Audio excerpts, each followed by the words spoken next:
At the Comedy Store? I don't know. I never cashed the checks. So how'd you get into comedy? We're live.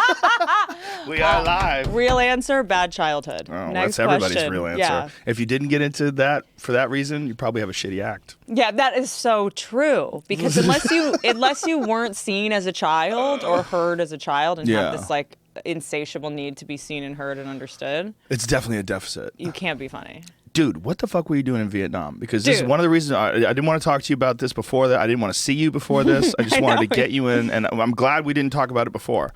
But I went to your Instagram page, and I saw these pictures of you working with these children that have cleft palates, and I saw all these photos of you in Vietnam. So tell me, what are you doing? Yeah, so there's this charity called Operation Smile. And I usually work in animal charities because people, I think, are usually the problem. And helping people just seems to make more proliferate. And in terms of charity stuff, like, I think that just why I started wanting to get more involved is like, if I'm going to be perfectly honest, I started not liking the person that I was. I started realizing I was the person who was like, God, traffic is like crazy today. And like, oh my God, Starbucks is out of soy milk. What the fuck? Like, I was just like, whoa, that is.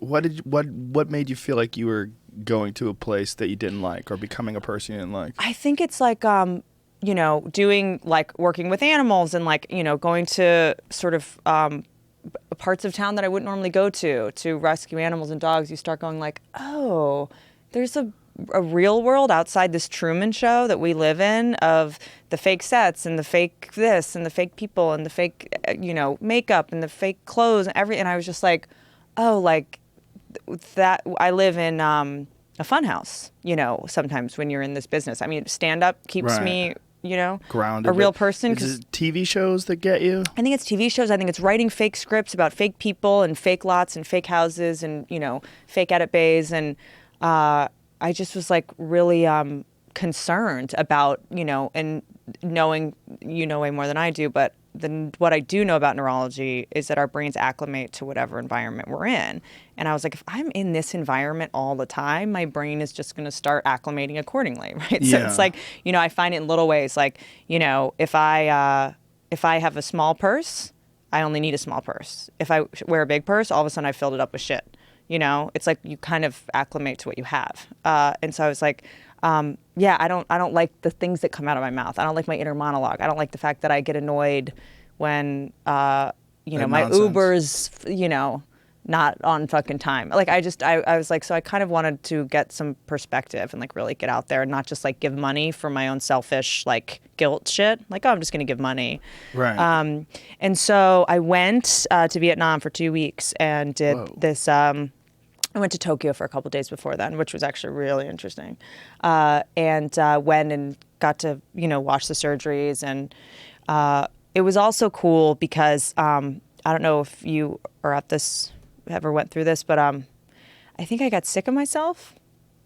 Like I just kind of was like, I'm sick of my voice. I'm sick of my making jokes. I'm sick of being funny. I'm sick of like, and there's something about being around people that don't speak English that kind of strips you of your like persona, of your, all the things that you just, because I don't want to go through life like a sleepwalking zombie who's just like doing a bad impression of myself every day.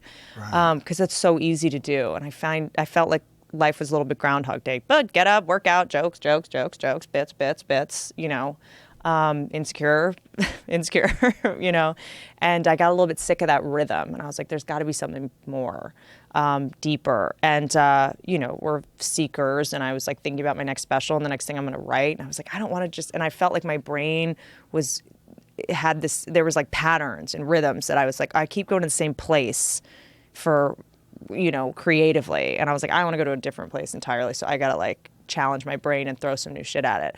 And being around people that don't speak English is really, and first of all, have no idea who you are, which is another experience when you're used to people knowing who you are and having expectations of you and thinking you're going to be funny or, when you're known, all of a sudden you have the power, whether you want it or not, in a room. You walk into a room and you have the power. Whether you're interested in having it or not, you just do, right? Joe Rogan walks in, everyone's like, oh, Joe Rogan's here, everyone be cool, and everyone's trying to impress you, everybody changes, right? So you never get to see people's authentic self because you inherently affect them with your presence. You know, there's some, I can't remember the term in science where it's impossible to measure the thing because the measuring tool affects the amount. The observer. That, yeah, exactly. So you never know how people really are because your presence actually affects them.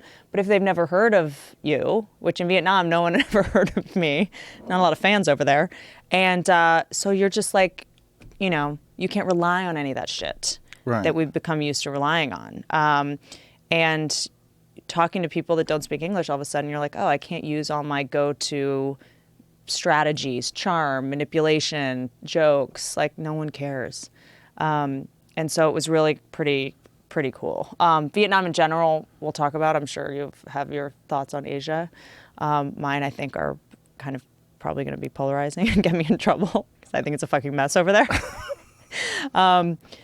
But there's also, I think that when, you know, I mean, you have kids, you have more of a insight into what's real and what's not. Like, I also noticed that when both of my parents had strokes, which was awful, obviously, but I liked the person I became after it happened.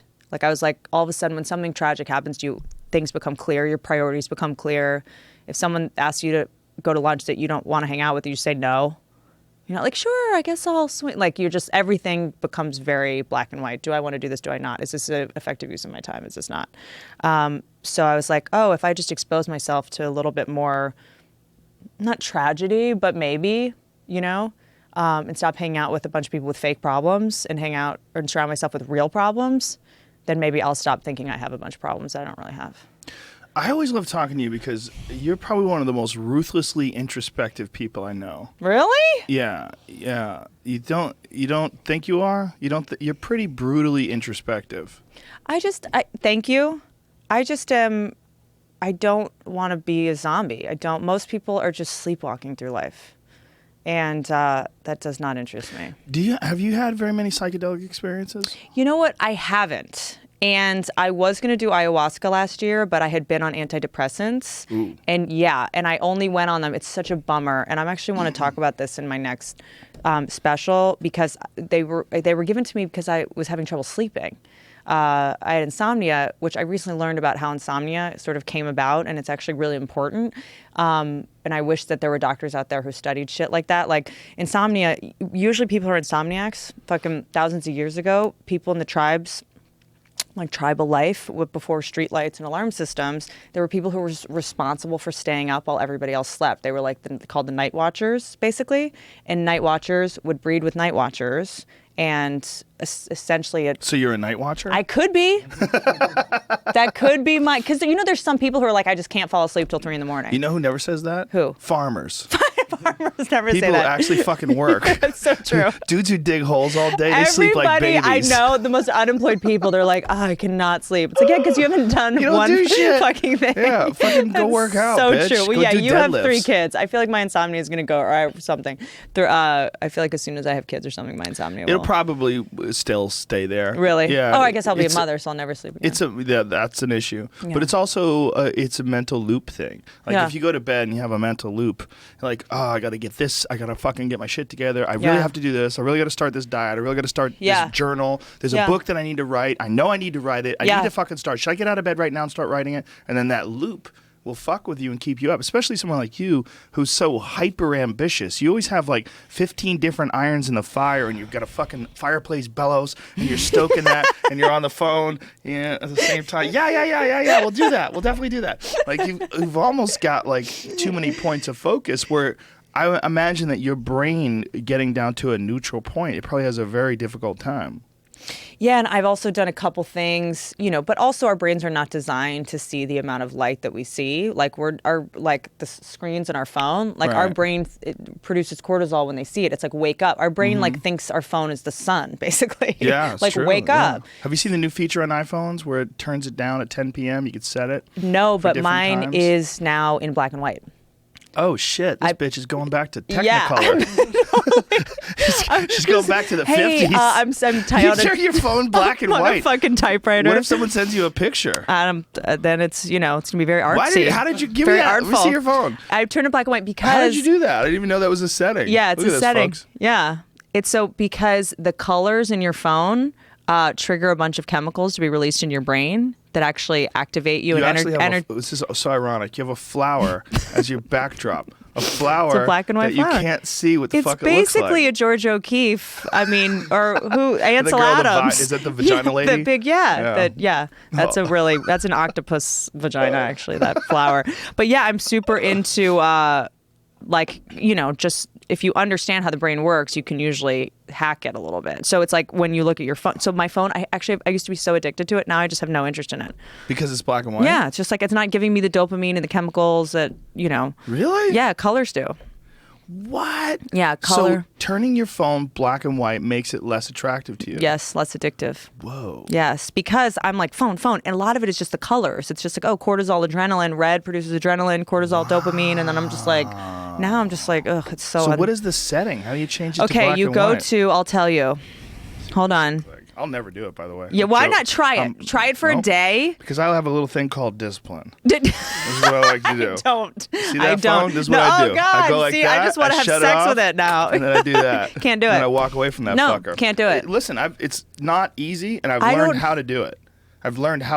So, but... I have rules. That might not be what gives you dopamine. Oh, no, it is. No, look, I could sit down there. I get up in the morning to take a shit, and I'll look at that thing for fucking 3 hours. And what are you looking at, My legs though? are going numb. Are you reading articles? My legs are going numb. It's nonsense. I'm reading articles that I don't need to read. Yeah. I'm fucking it looking just becomes at nonsense. just like a I can abyss. do it, yeah.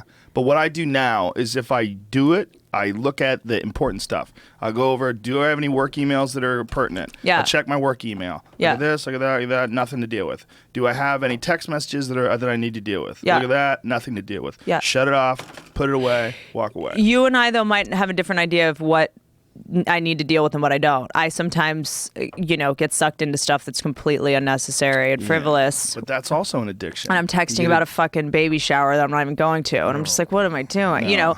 I'm difficult to get a hold of. Yeah, you're very self-contained. I'm a little more, and I'm in recovery. We've talked about it for codependence. So I sometimes struggle with the discomfort or perceived discomfort of others. So I feel like I need to take care of people's feelings sometimes. So it's harder. Well, you're a caretaker in a lot of ways. That's why you love dogs and that's babies, dogs. Only the voiceless, only people, people that are can't help themselves. I understand. If you can help yourself and you didn't, that's not my problem. I've learned over the years that I only have a certain amount of not just time, but a certain amount of focus. And that the less focus I give to things that I'm not really interested in, the more focus I'll have for things that I am interested in. Yeah. It's like a real issue with my manager because I just fucking vanish for days. I like, don't answer phone calls. You have to. She'll call Jamie. I just got same thing. I had the same thing just happen with a manager who hadn't heard from me because I went to Vietnam and I got back and I was just like, I recently learned that when someone calls or texts, you don't have to respond. Like I think we get in this obligatory sort of thing if we have to respond to everything. And it was actually interesting going to Japan because that culture is so, and I'm using this word probably inappropriately, but for lack of a better word, codependent. It's so like having to take care of everybody's feelings. Like I was talking to this guy on a plane. There's so much respect for other people's feelings and status. I went on the plane on the way over. I sat next to this super interesting guy who creates tools for animators. Like I know, like the stuff that makes cartoons. Like I can't even, don't even have the vernacular to explain it. But he said it's really hard to do focus groups in Japan. Focus groups is when you go around and say, is this working? Is this not working? Right. Because no one will respond until an elder responds and everyone just agrees with the elder. Oh, You're not allowed to disagree with someone older than you. Which was, there was an article about a lot of I think it was a couple Malaysian airline flights that went down. They say it was pilot error because the co-pilot was afraid to disagree with the pilot. Oh my. The pilot was wrong, but because of the inherent respect for your elders thing, he couldn't say like, dude, we're going to crash if you fucking do that. And the plane went down. So it's so interesting. And I came back and I was like, oh God, at least I'm not. And I think I was a little bit horrified.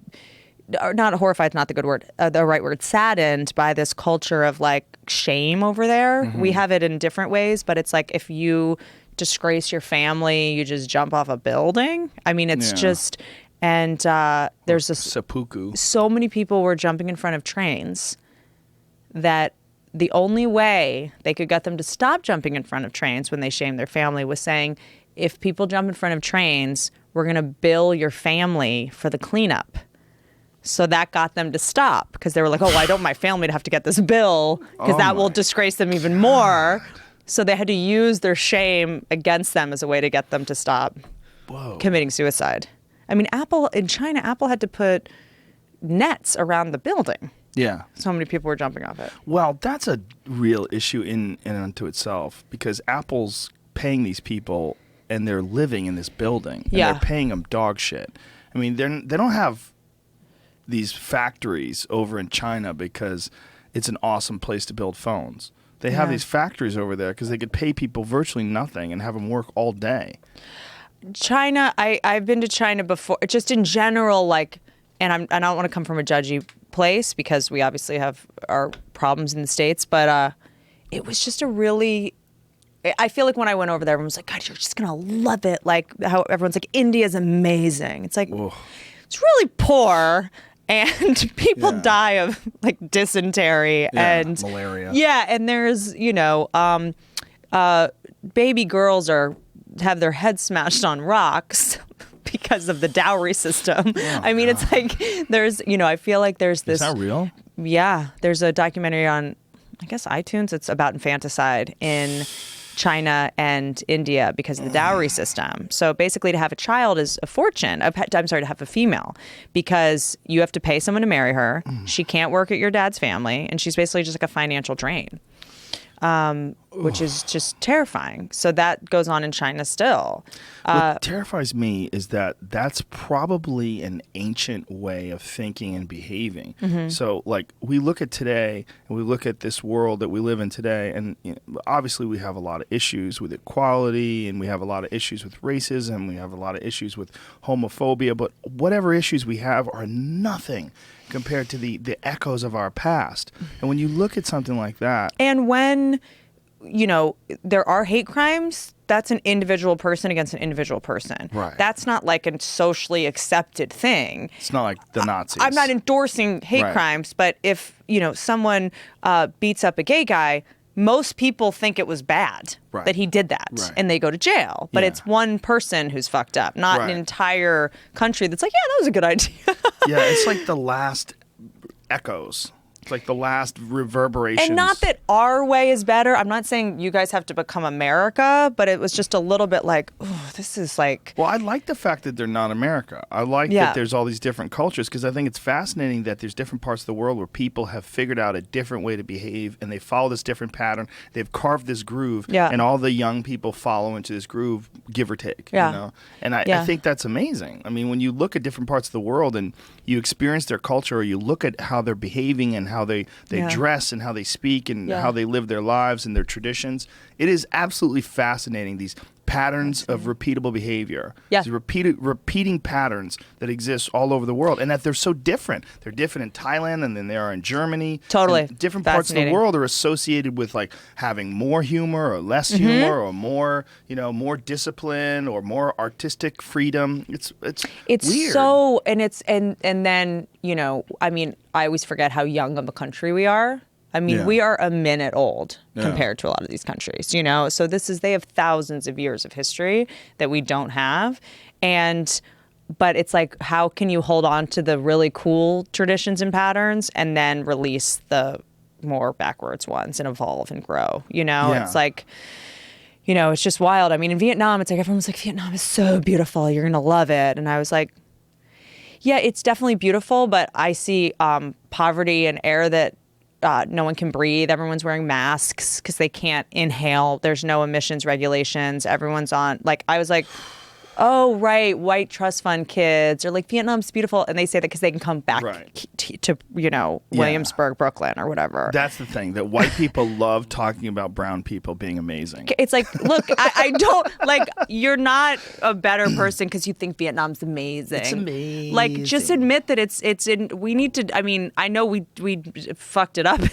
A lot of it's our fault of what we did in the 70s, but it was gave me a lot of anxiety, because it was like, it was just like the hospitals. We were in a hospital and, we needed 4 of this machine that puts babies to sleep. Pediatric anesthesia is very different than regular anesthesia. And it's essentially bringing people to the brink of death and then bringing them back. It's like incredibly fascinating job. And they had one of the machines that they needed. And the pediatric anesthesiologist was like, we need 4. And they're like, we don't have them.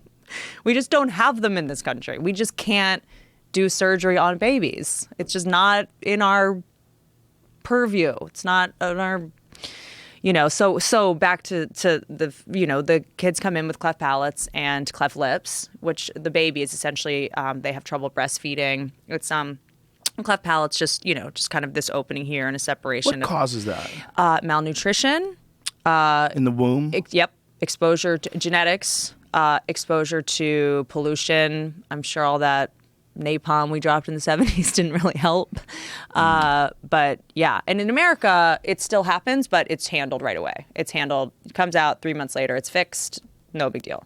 Over there, sometimes it's never fixed. You see adults, you see men that are 50 come in with giant cleft lips and palates. And it's even worse in third world countries, especially African countries, because there's such a stigma attached to it.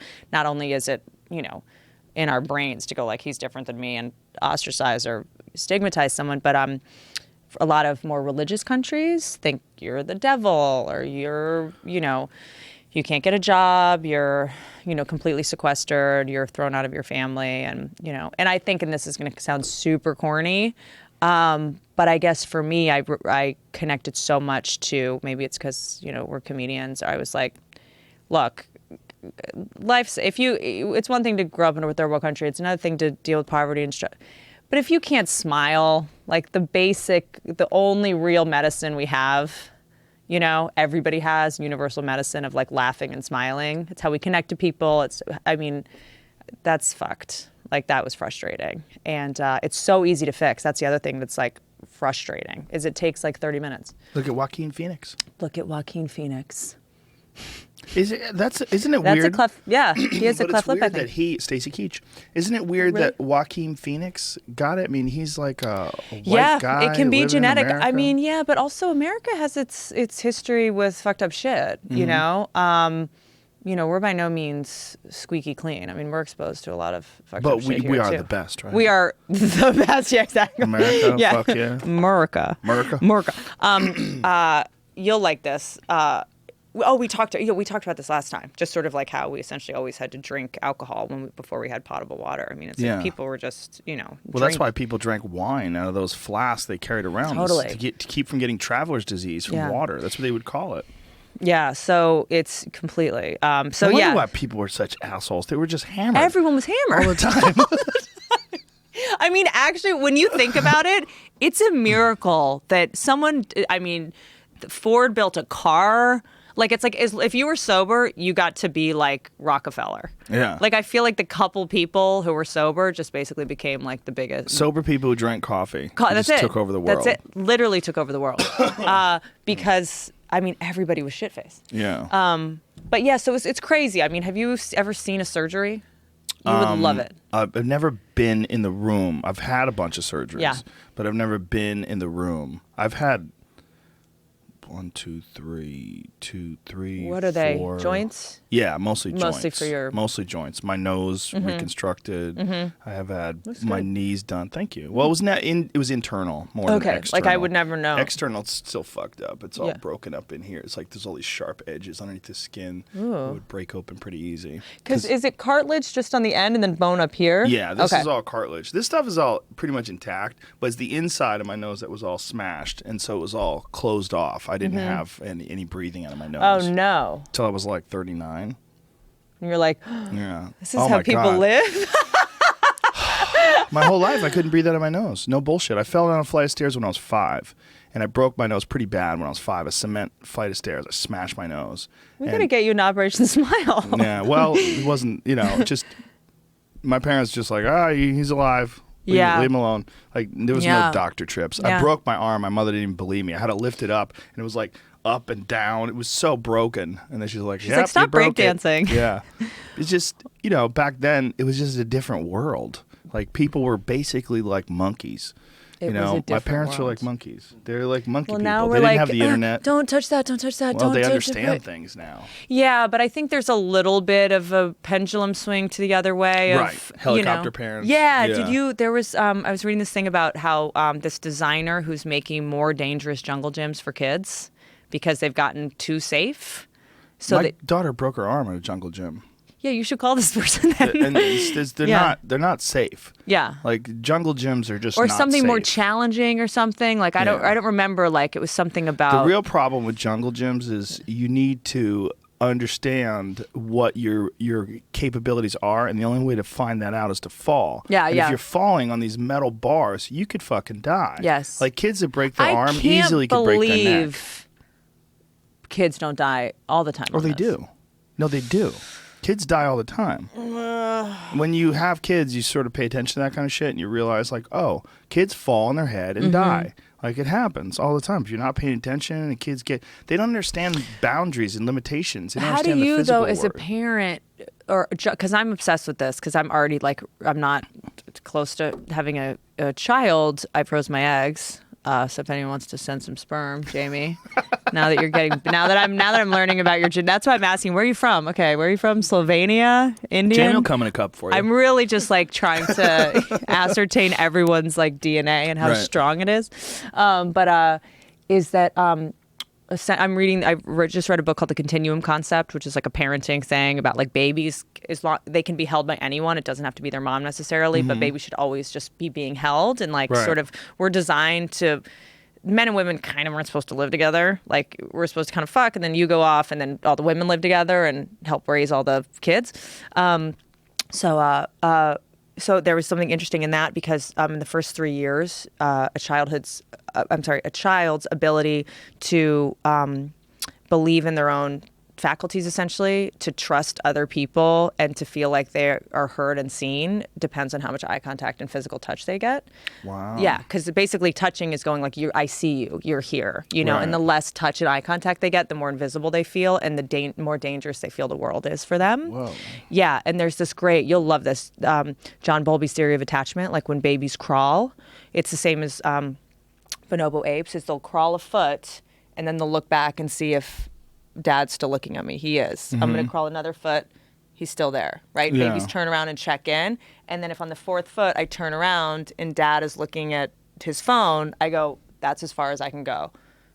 Oh. And then it's dangerous after 4 feet. That's as far as I'll go where he'll still be there for me. So then we also, our sort of world and comfort zone is designed based on when your child loses your eye contact. So I've just been sort of learning about that, especially in lieu of like cell phones being the new alcoholism for kids. I feel like parents just on their phone while their kids are I see it. on the playground. Yeah, it's crazy. It's amazing how many people just don't pay attention to anything but their phone. I mean, I see it constantly, and I see it when people are by themselves. I see it when people with their families. I see it when people with their friends. How many times have you gone to a restaurant, you see a table full of people, and everyone's on their phone, and no one's talking to the people right in front of them? Have you done like colleges recently? I stopped. Smart. I stopped more than a decade ago. Wow. I stopped. I think I did. The University of Miami was the last one I did. I did it with Joey Diaz. I think that's chaos. That is a chaos. Do you remember the Coconut Grove Improv? Yes. It closed. Yeah. Oh, thank God. They closed because there were so many fights breaking out. It was so bad. I literally told them that I would never work here again. I go, you people are so dumb. I'll never work here again. And they were laughing. I go, you're laughing. I go, I'm serious. This is the dumbest fucking audience in the country. I watched a guy do cocaine. I was opening for like Steve Byrne or like Craig Shoemaker, like someone I was opening for like 10 years ago, and someone was doing cocaine on the table while I was on stage. Oh, I believe it.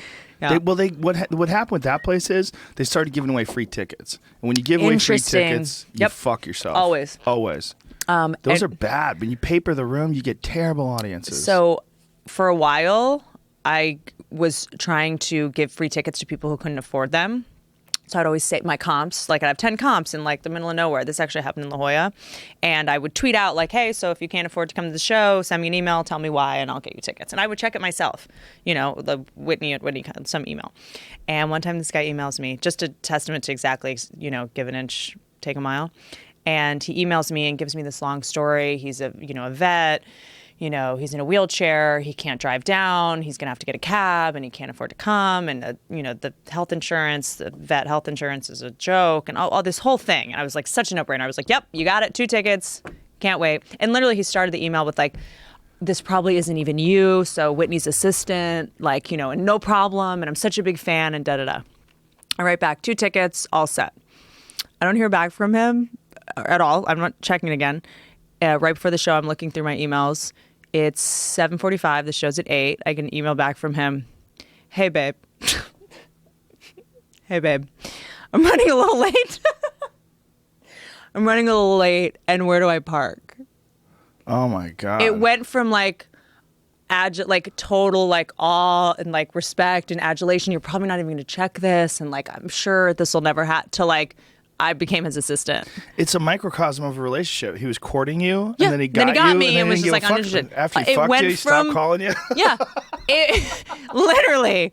And then I was like, oh, okay, do you need me to come out and meet you? And the dynamic totally switched. It's as soon as you give someone something for free, they stop respecting it. Well, it's hard when you're communicating with someone just through email, because you have to sort of ascertain, is this person crazy? Is this person super needy? Is this person completely delusional? Yeah. Is this email going to be received as a friend? In the way that I intended. Yeah. And, is this going to be like, hey, nice to talk to you. Glad you like the show. Appreciate it. Good. So what do you, oh, that's cool. You do that. That's interesting. Well, hey, nice talking to you. Is it going to be just like, oh, I had a cool conversation with a guy? Yeah. Or is it going to be open up the door to a wacky person?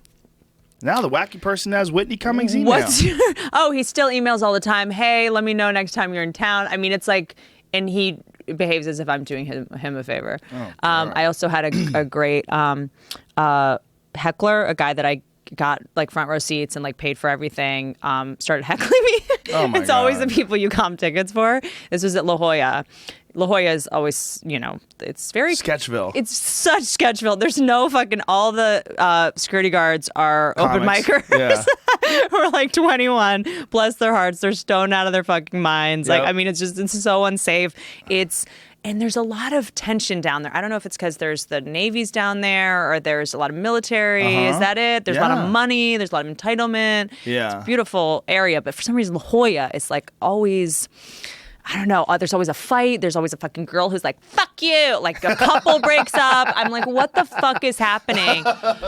I always have to kick people out of there. And so this guy's in the front row, and Kevin Christie is opening for me.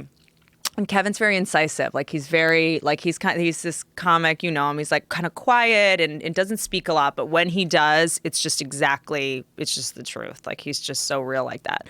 And he said something once, because he was on the road with me for a while. And 35, 40 minutes into all my sets at the time, a guy would just snap and start yelling at me.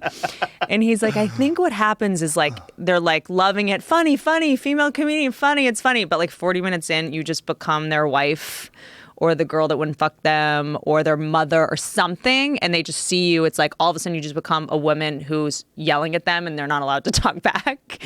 Oh, one guy just will snap. It always happens.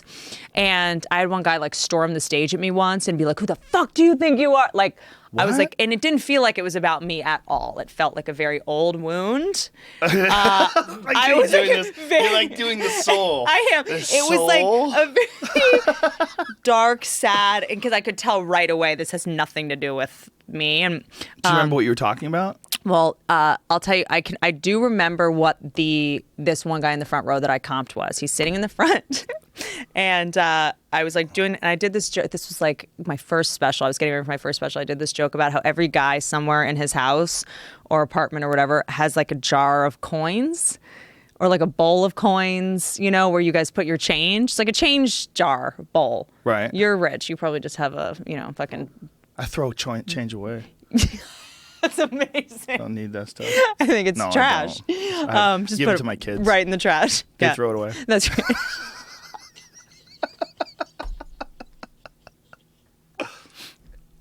Oh, fuck. I don't even like $1 bills.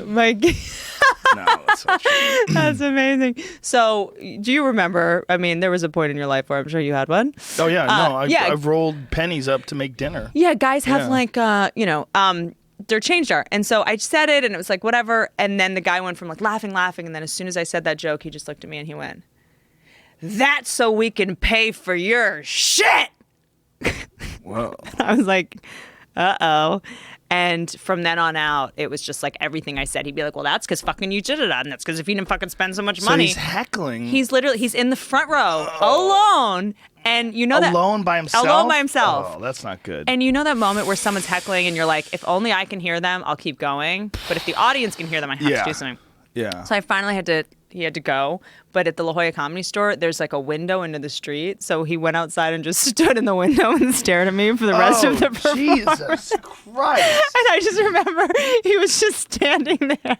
And it was oh like, my God. So I think comedy can really trigger people sometimes. It's you're drinking, you're out, you have someone. You're talking about a guy that's willing to go to a comedy show by himself, though, There's and a red sit flag. in the front row. Already a red flag. You should just kick that person out right away. This is the guy that emailed you, so you This is a different guy. Yes. He emailed and good point. So you have a connection with. He's probably thinking he's going to be in love with you. Yeah, maybe. He's going to straighten you out. So you're a little too mouthy. You're a little too talkative. You have too many opinions. Yeah. And he's like, yeah, I know why. Yeah. I'll just yell back at her. Yeah. Straighten her out. Girls love that. Yeah. Well, there are people that think that people need to be put in check and that people like it. There's a comedian. I'll tell you the story now, but I'm not going to tell you who it is. Okay. Can I guess? Yes. Okay. But if you get it right, I'm not going to tell you until after. If I get it right, just go. Don't, because now I'm probably going to do that anyway. Okay. There is this thing, I think, that exactly what you're talking about. Dane Cook. Yes, you got it. I do think there is this thing, the same way women sometimes meet a man and they're like, I can fix him when he's probably not broken and is happy and fine. Or like, I'll whip him. I hear my friends say it all the time. And I'm like, no, he's fine. He's happy. You don't need to fix him. He doesn't think he's broken. Right. And I think sometimes guys with me are like, I'll tame her. Like, I'll break her. I'll... there was this comedian who sent me a message on, I guess it was when I was on Facebook, or it wasn't MySpace, it was one of those, who I would always see around. And I'm pretty elusive. Like, you and I, we haven't got to hang at the Comedy Store that much, but like I'm in and I'm out. Less so now. Like, I would hang now because like cool people are there now. But when you were gone, it was kind of toxic in there and intense and not like fun. Now it's a little more fun. And so I would just get in, do my set, and leave, because I was trying to do a couple sets a night. And I would just be like, hey, what's up? And we wouldn't flirt, but it would just be like, hey, and the kind of person who wants to give you like tags. Oh, they're always bad. They're like, you know what you should say there? And it's like, And I get this message that was like rage, like a rage email that was like, you don't know what you're like, the basic gist of it. I don't remember how it started, but it ended in like, you don't know what makes you come. I can show you. What? I know. Like, it was like, I was like, I obviously accidentally. They actually say that? You don't know what makes you come? I'm sure I still have the screen grab of it because How do you know? I sent it to everyone. Like, bitch, how do you know what makes me come? Yeah, I don't like. It was just, but it was like this alpha thing. Like, it was just like a alpha reaction, I think, or something. Like, I just need to make you, shame you or something. I don't know what it was. Ooh. Yeah. But that's not alpha. Like, what is that? What would it take for you to say that to a girl? Well, that's a crazy person. Okay. Usually it's self-obsessed, like delusional, clinical, delusional obsessive. narcissism or something. That's true. Completely narcissistic. Just to reach out like that to you. Yeah. That's, you know what that is? You are an accoutrement, or you are like you're a piece of like wardrobe in his life. Interesting. And you don't want him to try you on. You know what I'm saying? Interesting. Like he's upset. Like, you're in my life, and it's not. Why aren't you doing what I want you to do in my life? That's clinical, my life. That's clinical narcissism. Is that everyone is an extension of you, and if you're not doing what I wrote, you're acting out. Yeah. That's interesting. Well, there's a lot of people that feel like that. I mean, that's the classic example of why comedians don't like to work with other good comedians, because they don't want anybody else doing well. Yeah. You know, they don't want anybody. It's got to be all about them. Like, how many bad comedians do we know that take the fucking worst people on the road with them? The worst. The worst. The worst. The worst. It's like it's so bad that like you go, okay, do you hate your audience? Like, yeah, that's what I was going to say. I bring the people I think are the funniest because my audience is paying money. And you want to laugh too. Yes. You want to have fun. I have to watch them too. Yes, exactly. It doesn't benefit me to have less talented people around me. I actually do the opposite to a fault. I feel like I try to hire people who are more talented than me in every area of my life so that it makes me look better.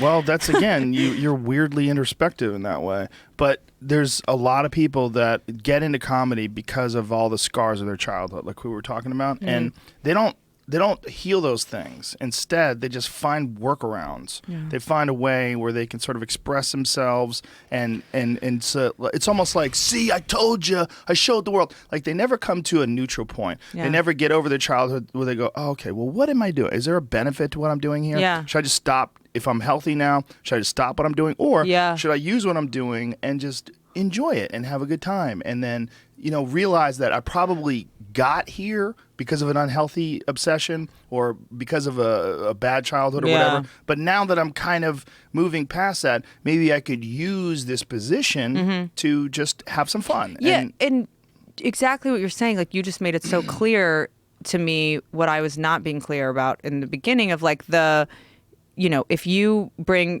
unfunny people on the road, you're really funny comparatively. Yeah. And so all of a sudden you've created this little world for yourself where you become this king of the idiots. Yes. But if you were to step outside that world, you're all of a sudden at the bottom of the food chain. Right. Like, you created a world where you're at the top of the food chain, which is like why it was important to me to go to other countries, be around people that have no idea who I am, that I don't pay, that don't think I'm funny. They can't even understand what I'm saying. It's just very humbling. And then you're like, oh, who am I without all this stuff? Right. Without achievements and money and car or like a car, whatever it is, because like I'm afraid that I might do that by accident. Yeah. Because if you have people around you who are paid, who are afraid to say no to you, that's how you stop getting funny. Everyone around you is like, that's like, I saw Chris Rock at the store once. I'm sure you have this, where he was working on, I don't know, like, not the Oscars or something. And he got on stage and he said something that was just like, hey, I'm sorry I'm late. My car was, I couldn't find a spot for it. And everyone was like, ha ha ha ha. And he was like, that wasn't funny. Please don't laugh unless I say something funny. Please. Please treat me like I'm normal. Yeah, he was like, that's how comics stop being funny. Yeah. It's because people enable that. And, when you get so big like you, it's like, people stop. I mean, your audience, I'm sure, is really, But we can all be guilty of it. I think just what you're talking about is like navigating all these landmines that success can set up for you. Which are better landmines than failure, but still landmines. And the landmines of fame are particularly intoxicating because when someone, has a bunch of fans that say, oh my God, Mike Fuckface is here. Yay, oh my God, it's Mike. And they go run up to you. I can't believe you're so amazing. They're like, thank you. Mike, thank you very much. God. You want to take a picture with me? I'm cool with that. And it's becomes this thing where you get accustomed to that. It gets so myopic and you forget that there's 6 billion people that don't have any fucking idea who you are. And if Mike Fuckface is around Tony McDickface, and Tony McDickface is more famous, like Tony McDickface has a movie out now, then Mike Fuckface gets really mad. Like, Tony McDickface is stealing my shine. You're exactly right. Have you ever seen those guys before? Both represented by Barry Katz. Yeah. I think they just left Barry. Yeah. But they're doing his podcast. Yeah, they just went to 3 Arts. Yeah. but it is that sort of thing. No, I literally found myself, because it's also, if you do achieve anything, it doesn't matter because you're just comparing yourself to someone with more achievements. Yes. So I'm recreating this feeling of failure at every level of success and recreating this unhappiness at every level where I have no real problems. Yes. It's like, I have they're bullshit problems. Yeah, they're fake problems. It's like, it's like, my parents are sick. Yeah, right. I have a lot of, real things, but it's also, it's like, I can pay the bill to get them like I literally am going through this thing where it's like nursing homes and care for older people, and I'm like, how the fuck do people pay for this? I have to go on tour to pay for it. I mean, I have to, thank God I get to do that for a living, and it's very expensive. Casinos and shit, but it's a fortune. Yeah. And I'm like, oh, and my dad is a vet, and I looked at the vet facilities, and I was just like, are you no fucking way. This is where vets go? Yeah. The Yeah, guys that fucking lost their limbs for our country, like this is where you're putting them. I mean, vets are dying in these fucking facilities. We had to do these. We did these benefits, these events called Fight for the Troops, and we did these for the Intrepid Center for Excellence, which is sounds cool. an establishment that these facilities. They're creating these state-of-the-art facilities to deal with people with traumatic brain injuries, so they showed us all these guys, and it's unbelievably heartbreaking. See these people like with their wives and their children and their families, and they're trying to rehabilitate them, and they're going through all these steps. But what was more disheartening than anything was to realize that all this stuff is privately funded, because the United States government they don't allocate enough money to treatment of these troops when they get home. They just don't. So we have to raise all this money for these people. So while we're doing this, like, they wanted us to talk about it at the beginning of it, and I have to measure myself because it's on television, and it's what I want to say is this is fucking crazy that we have to do a fight to raise. I mean, we're going to give people brain damage so that we can You'll raise the money for the weapons. For brain damage. You'll raise the money for all the weapons. Right. That they really seem to find money for, but not for the humans that use the weapons. But these guys, like, it's so ironic in a lot of ways because these people are fighting, okay? And if they're fighting, so, like, a bunch of people got knocked out during the show. So they got some brain damage. Yeah. So, and I mean, obviously they're competing. It's their decision. They're going for glory. They're trying to make it as a fighter.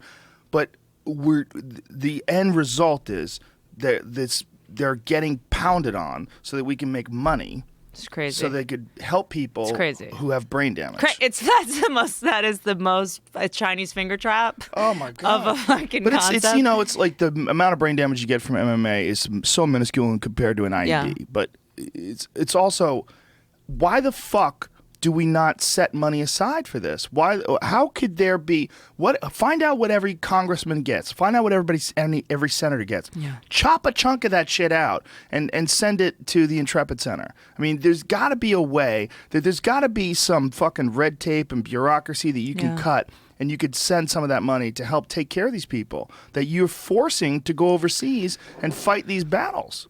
A friend of mine who was in the Army, he told me that the statistic on vets committing suicide. Oh, it's insane now. It's insane. I want to say it was one. I want to say it's one every like 7 minutes. Oh yeah, it is. It's something like that. Yeah. Jamie can look it up. Yeah. But it's fucking insane. It's more people have died. Average of 22 a day. Oh my god. 22 a day.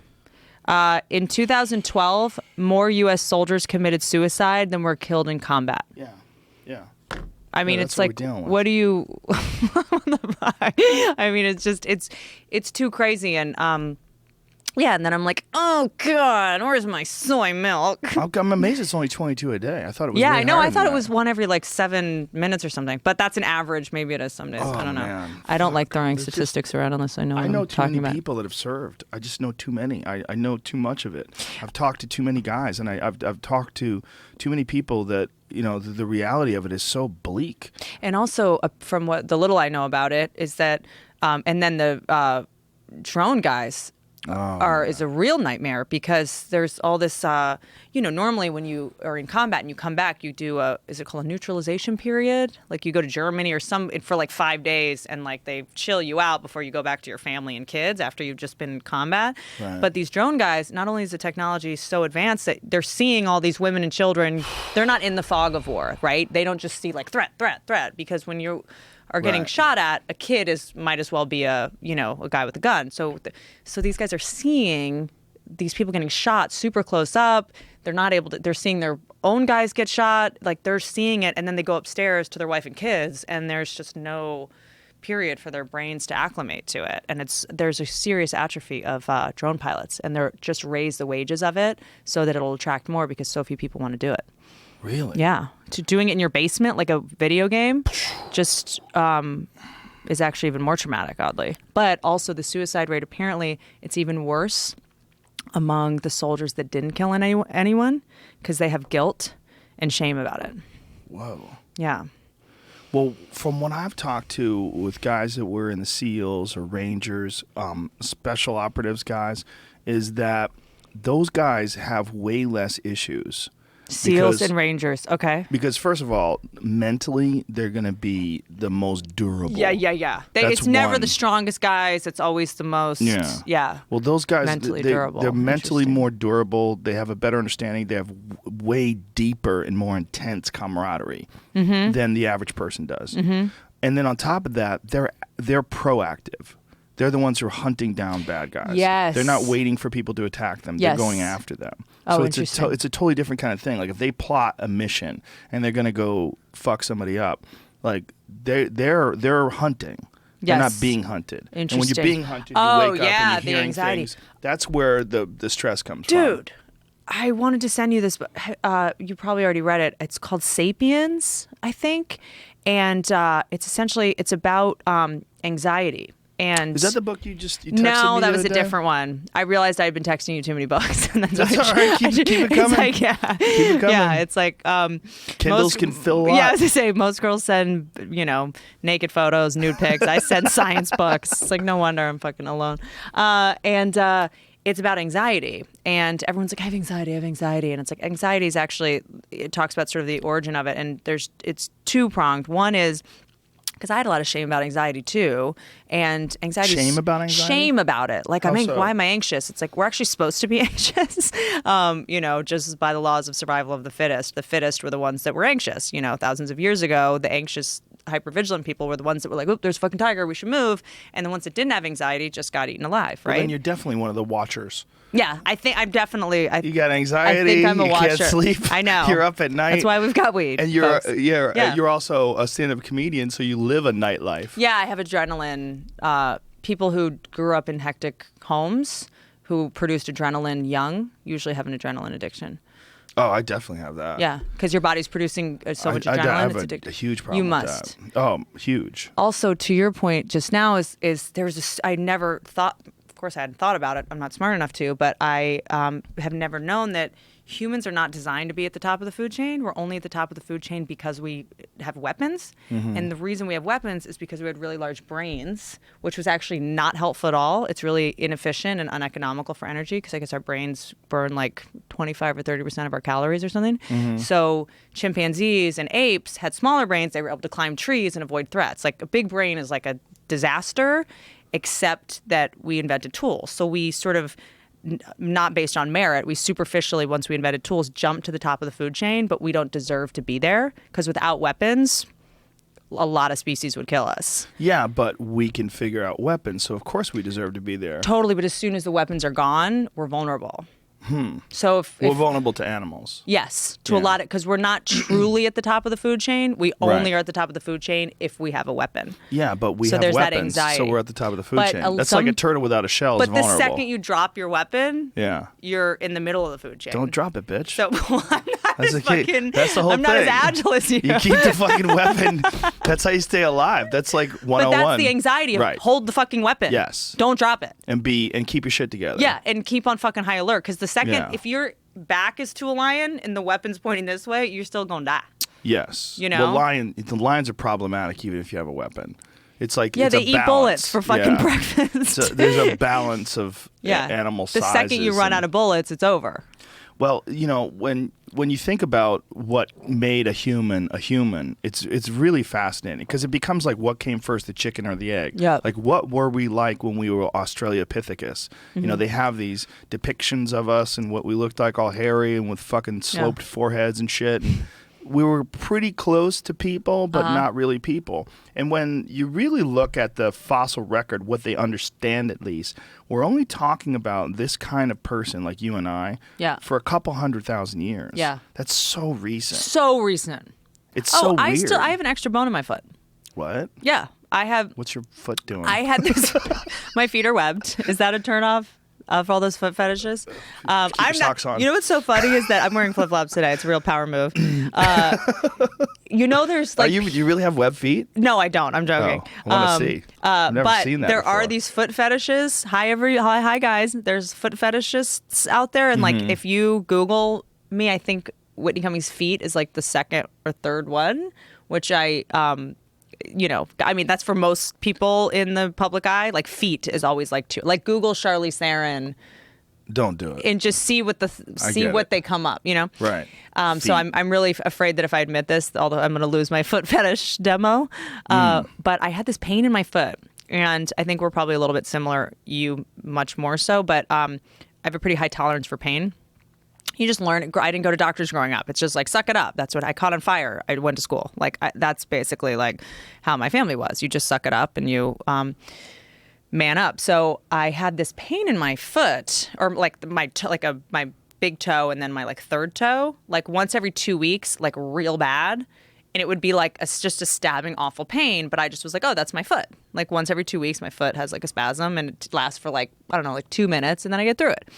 And I was in a writer's room one day, and my feet were up on the table, and then I was like, had the pain came, and I was like, and I'm like screaming. And 2 minutes later, I'm like, anyway, so act 3, what should we? And everyone was like, what the fuck was that? And I was like, oh, I have this thing. I have this foot spasm that happens once every 2 weeks. It's just like my foot. And everyone was like, no, that's not a thing. That's not you have to go to a podiatrist. First time I've ever went to a podiatrist, and he gave me an x-ray, and he's like, oh, you have an extra foot. I'm sorry, you have an extra foot. You have an extra bone in your foot between your second and third toe. And he's like, it's basically just remnants of being a Neanderthal. Really? Yes. Now, is it, it's not bone spurs, like a broken foot? It's literally just like an extra, you can't really see it. It's just like an extra bone, like right here. Whoa. Like one dink. Because we used to have more bones in our feet. And you're just like, that's fucking real. Like, it was not that long ago. Why would we have extra bones, though? What it's something about I'll find out for you. It's something about the webbing or something. My friend Steve Ranella went to Bolivia, and he stayed with the Chumani, the tribe. That? It's a tribe in Bolivia. Yeah. And they don't wear shoes, and they live in the rainforest. And their feet their feet are splayed out. It's interesting. Like, our feet are like this. And is that genetic, or is it worn from running? Oh, it's worn. From running all the time. So, it's just walking constantly barefoot. But, like, our feet are like this, where their feet are spread. Like, their toes are spread out. And women's in America are like all fucking mushed, fucking all so many shrimp. girls I see in their feet, their toes are taking left and right turns. Yeah, they're just trying to run away from each other. Jammed into these fucking shoes that don't...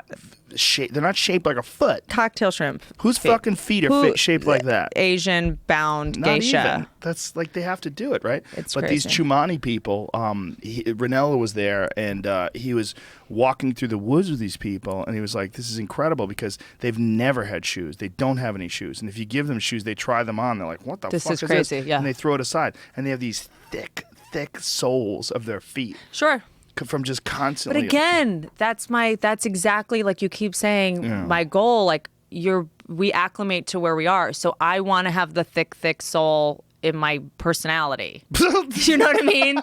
I want to be that person. I don't want to be the one who has is like, can fall apart. Yes. Constantly. Anxiety. Yes. Yeah. I don't want to be this like, oh my God, do you have like stevia? Like, right. I started realizing I had all these fucking needs. Don't you think that those I are didn't patterns need. that we see around us constantly? Yeah, They're because it's so socially enforced. Right. It's so like coconut milk, soy milk, $6 latte, and it becomes normal after a while. Yeah. And I was like, this is not fucking normal. It's also comforting to like behave in these patterns that we've already seen before. Yes. Makes you feel like you're a normal person. And it makes us feel like, because we're designed to be part of a tribe and to fit in, and standing out is like produces, stress, because it means we're less safe. And I was like, I do not want to, like, because you drive around and you're like, oh, this fucking asshole, this whole asshole, and you're like, I'm one of those assholes.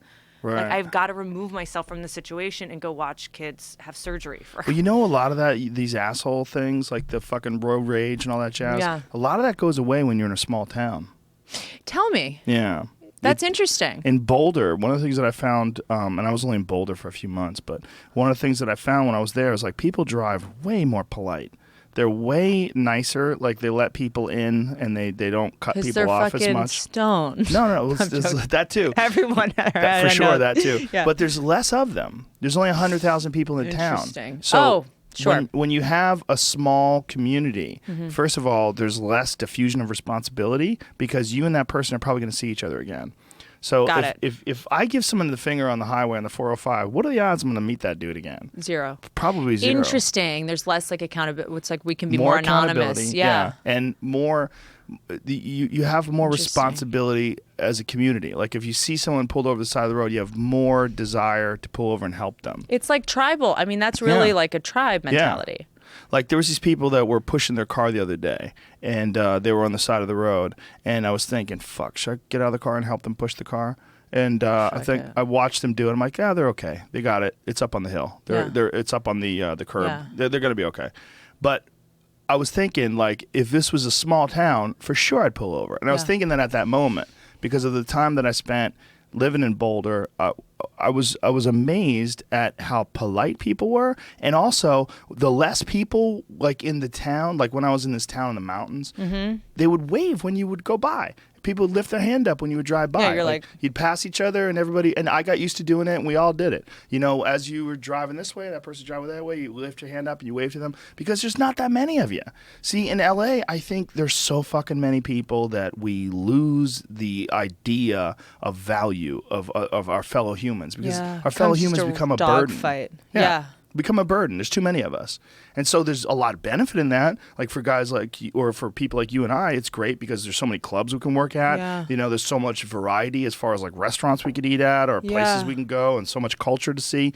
But also, you're dealing with this massive volume of people, and it's hard to keep your perspective. It's hard to keep your perspective just with the sheer numbers. And I think in a lot of ways it mirrors what we were talking about with even with celebrity or with fame or with wealth, that it's hard to keep perspective. Like for people need adversity, difficult situations. We need things in order to keep our perspective.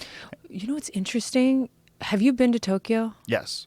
So Tokyo is like hectic. I mean, it's not as much of a car culture, but there's a weird, I wonder what part of it's cultural and whether cars play it, because it's really, everything is Times Square. Tokyo is like a big Times Square, but there's like this concept of space, and it's not like, when I go to New York, it's like, fuck you, excuse me, you know, and it's like, you're just like in a rat race, whereas in Tokyo, there was this weird harmonic sort of, it's almost like choreographed. Yes. There's less of a like, I don't know what that, less aggression. More respect. Yeah, maybe it is that cultural thing we were talking about earlier, but it's less of like maybe it's because we live in, you know, capitalist society where it's all like we're competing with everybody. Well, they compete too, but they compete in a very different way than we do. Yeah. You know, they compete with they have a lot of honor and behavior patterns that they're expected to follow.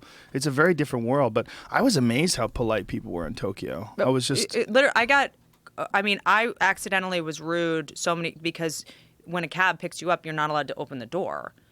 The door opens, and it's considered rude if you open the door yourself or close it. The cab driver gets up and opens it and closes it for you. Really? Yeah. Like it's rude to do something for yourself. Huh. And it's weird because it makes you feel like you're going to be robbed, because everyone's like, how are you? Can I help you? It's like the service is like, you know, as you said, it's all about honor and dignity and taking pride in your work, which I'm all about fucking shortcuts. It's like, how do I... Well, they're all about doing something the most difficult way.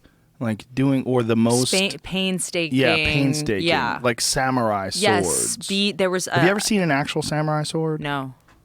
Oh, of course. Joe's got one in his pocket, guys. Jesus! This is from the 1500s. Okay. This is a real samurai sword from the 1500s, like legitimately. And if you look at that blade was made by some guy who turned took on right now. steel, pounded it, folded it over, pounded it again, folded it over, pounded it again. It takes forever. And you can see if you look at There's the no actual... assembly line. No. Well, that's so much more humanizing. It's like if there's just an assembly line that's making these, you know, as a human, you just feel like a robot. You feel like you are robbed of your individuality. Right. You know, this is like you can take pride in your work. But they did it different than anybody. They did it different than anybody who's making swords. I mean, they had sword making and sword fighting. Heavy. Yeah. Gotta get your core It's real. on point for That's this. the real deal. And is this to actually kill people, or is this to samurai fight? That probably killed people. What do you think it feels like to stab someone? I bet it's not easy. Easy in what way? Like, I mean, you're way stronger than me. Like, well, it depends on where you stab them. Give me a. That's a good. So if you're, what's in the stomach, it's probably pretty easy. If you easy. need to create a replica of what it would be like to stab someone, would it be like a watermelon? No, you get like a deer. Oh yeah. Get like an animal. Okay. Yeah. That's obvious. But like no, ribs, does ribs stop it? No, ribs can if you're weak.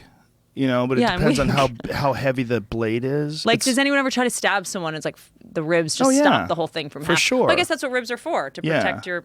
Yeah. I mean, a weak person who stabs you in the wrong spot with a small knife is probably not going to get it in. But somebody who stabs you with that fucking thing, the odds of that not going through your ribs, pretty small.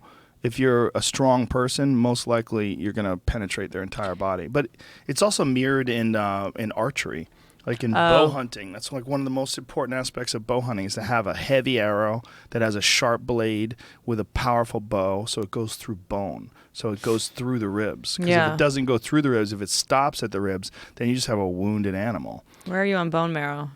I eat bone marrow. Me too. Love it. It's my new thing. It's good My stuff. nails, my hair like grew. It's like that in that same book. It talks about how bone marrow, human brain growth, exponentially went up when humans started eating the bone marrow of animals because they couldn't hunt their own animals. They had to eat the leftover bone trash. Right. But that's actually where all the vitamins and the good shit is. Well, there's so many questions and so many theories about what caused the doubling of the human brain size over a period of 2 million years.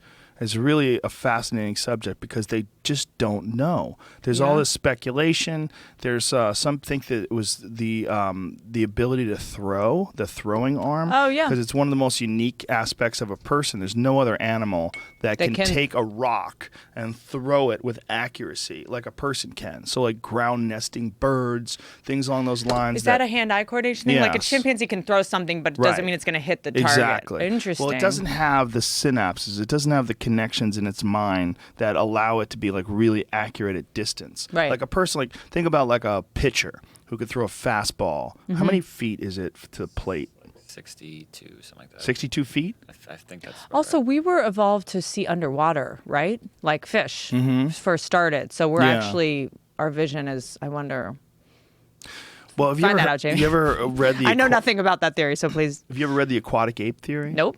The aquatic ape theory is really bizarre, and want it's that. this it's very controversial. But the idea is that human beings come out of the womb with so much body fat, and we're so different than chimpanzees in that regard. Like a chimpanzee baby is like a chimpanzee adult; it's just little. Well, yes. Yeah, but a human baby is filled with fat. We're super fat. Most species are born ready to go. Right. Ours are born completely helpless. Not just helpless, but fat. Yeah. Like covered in fat. Yeah. And the idea is that we were in water and that we developed and we possibly evolved around water to the point where babies, like if you throw a chimpanzee baby in the water, they fucking drown. They just, they breathe water and they drown. You throw a human baby in the water, they instinctively hold their breath. Yeah.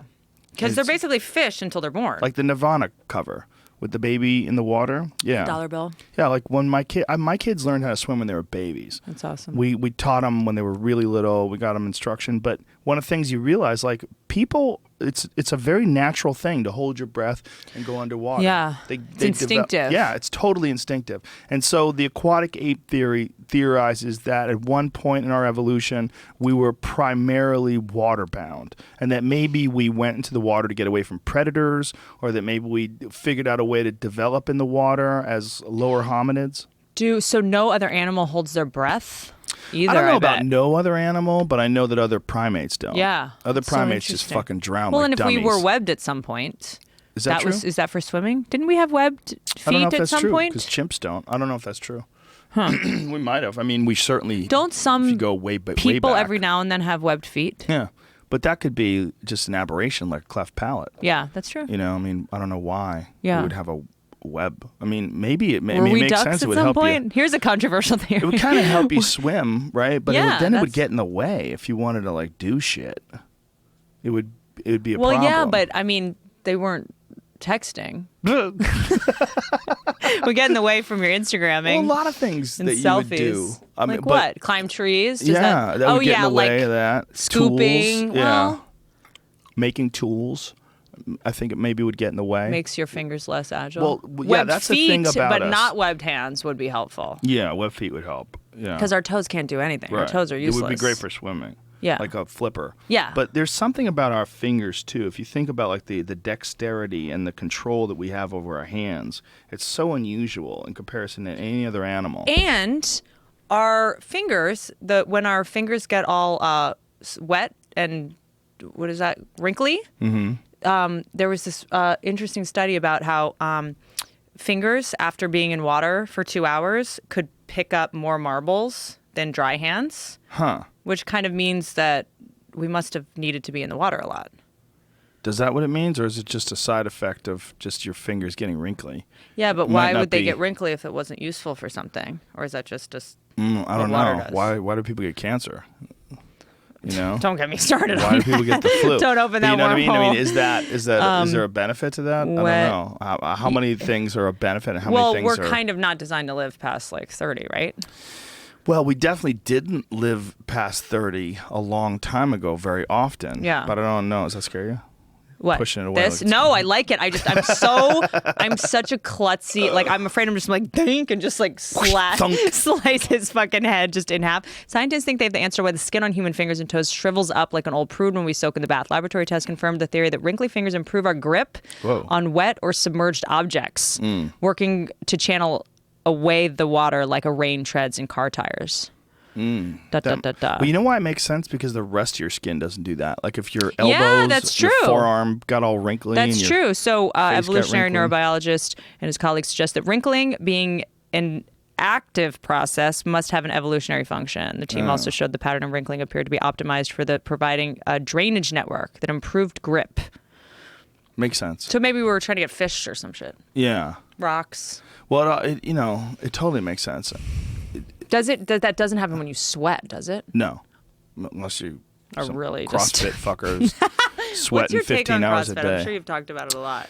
I think activity is good. Yes. Right? I think exercise is good. And I Yes. think, those people, a lot of them are very fit. Mm-hmm. But I think that, like a lot of things, when you take certain aspects of physical activity, like Steve Maxwell, who's a good friend of mine and is a strength and conditioning coach, he said it best, that physical fitness, like lifting weights and engaging in exercise activities, he doesn't believe is a sport in unto itself. He thinks it's good at getting you strong for other sports.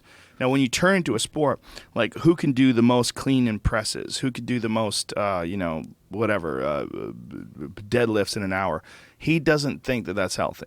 Because, and he's far more qualified than I am to answer this, so I'm using his rationale. He thinks that powerlifting and bodybuilding movement, or powerlifting and weightlifting movements like deadlifts or like cleans and presses, you shouldn't do them for like sets of 30 and 40 and 50 and having these competitions to see who can do the most. He's like, it's just not beneficial. It's not. He's of the school of thought that you should like strength lifting exercises or strength producing exercises should be done with low repetitions, and you should take breaks in between them, and it's about building the physical strength of your body. It's not about performing them in a contest. Oh, yeah. Now the CrossFit people, I think if I could speak for them, I think they think of it as a healthy lifestyle, and that this competition, it makes them work harder, and they all work out together, and I definitely see their point. And if you follow CrossFit people, I mean, it's one of the things about CrossFit people that they say, like, if someone's a CrossFit and they're a vegan, what do they talk about first? Because, have you ever seen that? Because it's like a meme. I think it was on like a... That is It was like a amazing. chalkboard that Their was brain in front of just a coffee explodes. shop. Yeah. Well, it's one of those that's things we get so excited about funny. it. Like vegans, the most proselytizing vegans, when you talk to them, like one of the things I found, because a lot of vegans get really upset with me because I eat meat, but one of the things that I found with a lot of them is that I'll go to their Instagram page after they shit on me and I say, I just found a bacon fucking sandwich that's 4 months old. So it means, how long have you been a vegan? I've been a vegan for 3 months. totally. And these 3 months, it's opened my eyes up. I found my favorite person online the other day. He's a vegan who believes the Earth is flat. He's a flat Earth vegan. Retweet him. Oh yeah, the flat Earth people. There is a lot of people out there that believe the fucking Earth is flat. They believe that it's all a hoax, and that NASA's a hoax, and that satellites aren't real, and that there's airplanes that are flying high, and that's where we're getting like direct TV from, and then it's all a giant, vast conspiracy. And here's my favorite part: gravity's not real, and that the Earth exists. The reason why we're staying put is because electromagnetism. I mean. What? I'm not even gonna. I don't even know how to respond to this. That's what this is for. Just beheadings. Think of how many astronomers. And these are the people having kids. Yeah. These people are just procreating all day with other people. But they think all these people are in on it. And they think that if you look at the horizon, like there's videos. There's like a video that shows like the 200 reasons why they can prove that the Earth is flat, and it's so fucking stupid. It hurts my feelings. It really it makes me, so maybe it's my night watcher fight or flight thing, but like when I hear that, I just feel like I'm in danger. Well, you are a little. Like it's just like stupid people make me feel unsafe. Well, what it is there's a lot of religions out there. It's true. Religion actually serves, I understand the neurological purpose it serves, but, don't be ignorant. What I was going to say is there's religions. I mean, the word religion, let's just ditch it. Okay. And let's just, what's the mental pathway that one follows when they adhere to an ideology? And I think we're all guilty of it to a certain extent. We all have, and we need, I mean, yes. and I think there needs to be something in place that's like, don't kill people. Like Yes. guilt and shame used to keep societies controlled and have a sense of order, right? For sure. There's before definitely guns and before prisons and Yes. before shit was organized, it was like, God's gonna get you. Right. They had to, you know, come up with something to keep people from raping each other and murdering everyone. Right, and at least stopping it and then don't do it again. Yeah. Like, let's nip this shit in the bud. Yes. Let's and then figure out what the someone bad saw parts business of it. opportunity and was like, Yeah. oh, I can charge for this. Well, Yeah, I mean, look, there's countless examples of people creating these behavior patterns that other folks are forced to follow. And these ideologies, you see the way people think. And I think to a certain extent, there's a lot of like really what people call the regressive left. Like when people get mad at a white guy for wearing dreadlocks and they say this is cultural appropriation, you're taking black people's culture. Like that sort of same thing is akin to religious people that want to force women to dress a certain way or want to force gay people to act a certain way. There's like there's parts of certain ideologies that literally exist because someone is trying to exert control over other people, and they think they can because it's a rule. Right. Like it's a bad example that I used about the dreadlocks because it's so fucking stupid. Because first of all, Vikings wore dreadlocks, the Greeks had dreadlocks. It's a white thing too. It's a dirty hair thing. Yeah. You know, it's a skank We only thing. had dreadlocks until like the 1600s. It's so stupid, but it's a new way that people can get upset at certain groups, and the left, like especially like what people, a lot of people get upset at that term, the regressive left, but it's a good term, and the reason why it's a good term is because they're attacking they're attacking white gay men now for having privileges. That I've read this whole article about white gay privilege as opposed to black men and people of color who are gay who don't get to experience the same freedom that white gay people do that live in white neighborhoods and have adopt white babies. It's easier for them. I mean, it's never gonna. It's attacking this constant. But we love. I think it was you. We were texting about this. Like people love being outraged. Yes. And I don't know. Recreational outrage. Love it. Yeah. They love complaint, and I think it is a form of bonding, and I think it is how people connect to each other and organize and stuff. People love being offended. Mm-hmm. They love being insulted. They love racism because then they get to complain about it and be. They get to take the moral high ground. They get to be sanctimonious and they get to be, right. And it's just like. I think that sort of thinking. I don't want to call it religion because I think it's a pattern, and patterns in these ideologies. I think it's problematic when you label it like this is because of God. But it's these patterns that people force their mind into. Well, some people force themselves into these patterns where everything is a fucking conspiracy. Yeah. And this is how you get to this like delusional state of mind that would allow you to think that the earth is flat or that the government's run by reptilians. But to me, intelligence is kind of someone being able to go, I think this is how it is. Or not. Yeah, or not. Yeah, Or not not. being married to your idea. Just like I could totally be fucking wrong. Like, I think it's just like, what is this? Like, all my self-esteem and identity is linked to this lie. It's like, how sad and lonely is that person that they need to attach to some idea that it's just so odd to me. I mean, I think comedians, our brains are a little, we can go through an hour set and say, argue a point, argue against our own point, go back on, and then someone heckles and it's like, well, that's a good point. Like, I mean, I feel very lucky that we have brains that are able to see everybody's side. Yeah. And that's kind of what we do for a living. But it's very shocking to me. It seems so suffocating and isolating and weird to just be stuck on one thing. Sure. And it's easy to be. I mean, Yeah. it's so common. It's obviously easy to be because someone's it's so belief common. system is their home, And if you think something and someone proves you wrong, you will be angry and you will defend that original idea as if it's a part of you that someone's trying to steal. It's like, yes, why are you insulting me? You try to take from me. Yes, it does. People react to it like it's stealing. That's so interesting. And But that's when you can see right away that there's an issue. Yeah. Because people take it very personally if you don't share their belief.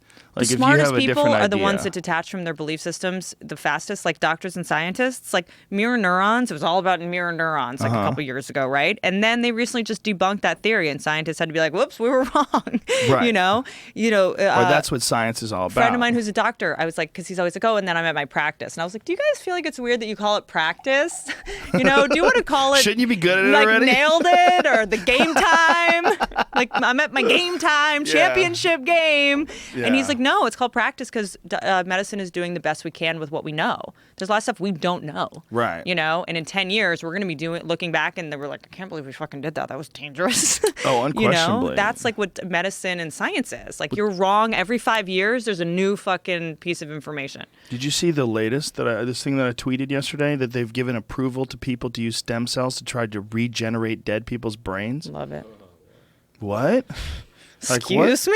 Is this a fucking horror movie? I mean, that's what everybody was like tweeting. Just zombies. This is how we make zombies. Wait, so is it to bring people back to life or put their old brain into a new person's body? I think. No, I think. Well, there's that too. Yeah, But to put your they brain want into... to find out. Here it is. Biotech company granted ethical permission to attempt to use stem cells to reactivate the brains of the dead. To like catch their killer or like. Oh no, I don't think so. That'd be crazy. It's like, hey, who killed you? All right, you go back to sleep. I want to know what the conversation was because they've been granted ethical permission by an institutional review board. I didn't know there was an institutional review board. That's not a real company.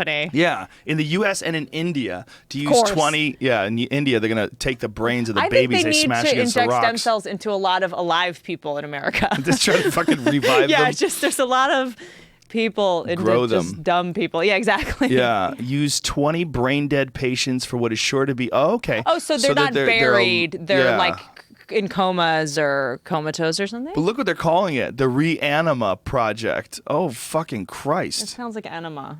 What are you doing, Jamie? The website. This is it? Yeah. Oh, God. A They second should have- chance at life.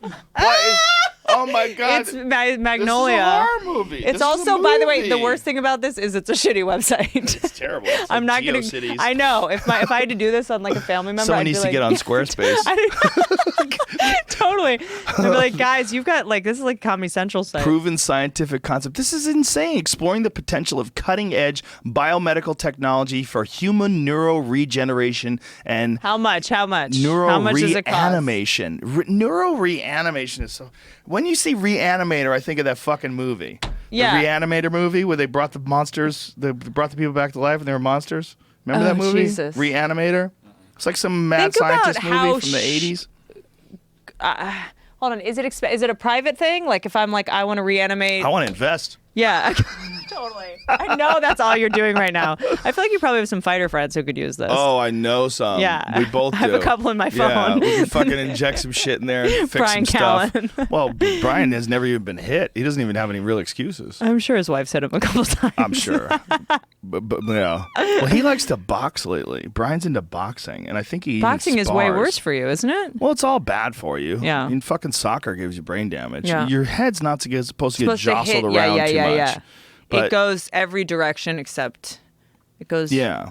right? Except down. Well, I have a buddy of mine who's a professor who's 49 or 50, and he kickboxes, he spars, and I'm like, but you understand this. Yeah. Like, you're into this. Yeah. You know, he's a history professor. Yeah. I'm like, you understand that this is dangerous for your brain, but you get so much enjoyment out of the thrill of being primal and actually being in there sparring. And let me ask you a question.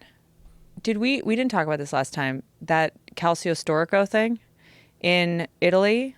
Yes. They bare knuckle football with bare knuckle boxing. Insane. Yeah. So I was going to go. I didn't even know about that right. until I you was trying sent to it make to that me. documentary. Yeah. Yes. And Pete Berg, I think, ended up making it anyway. But we were like just broken up. And I'm like, why am I making a documentary with my ex-boyfriend? This is really self-abusive.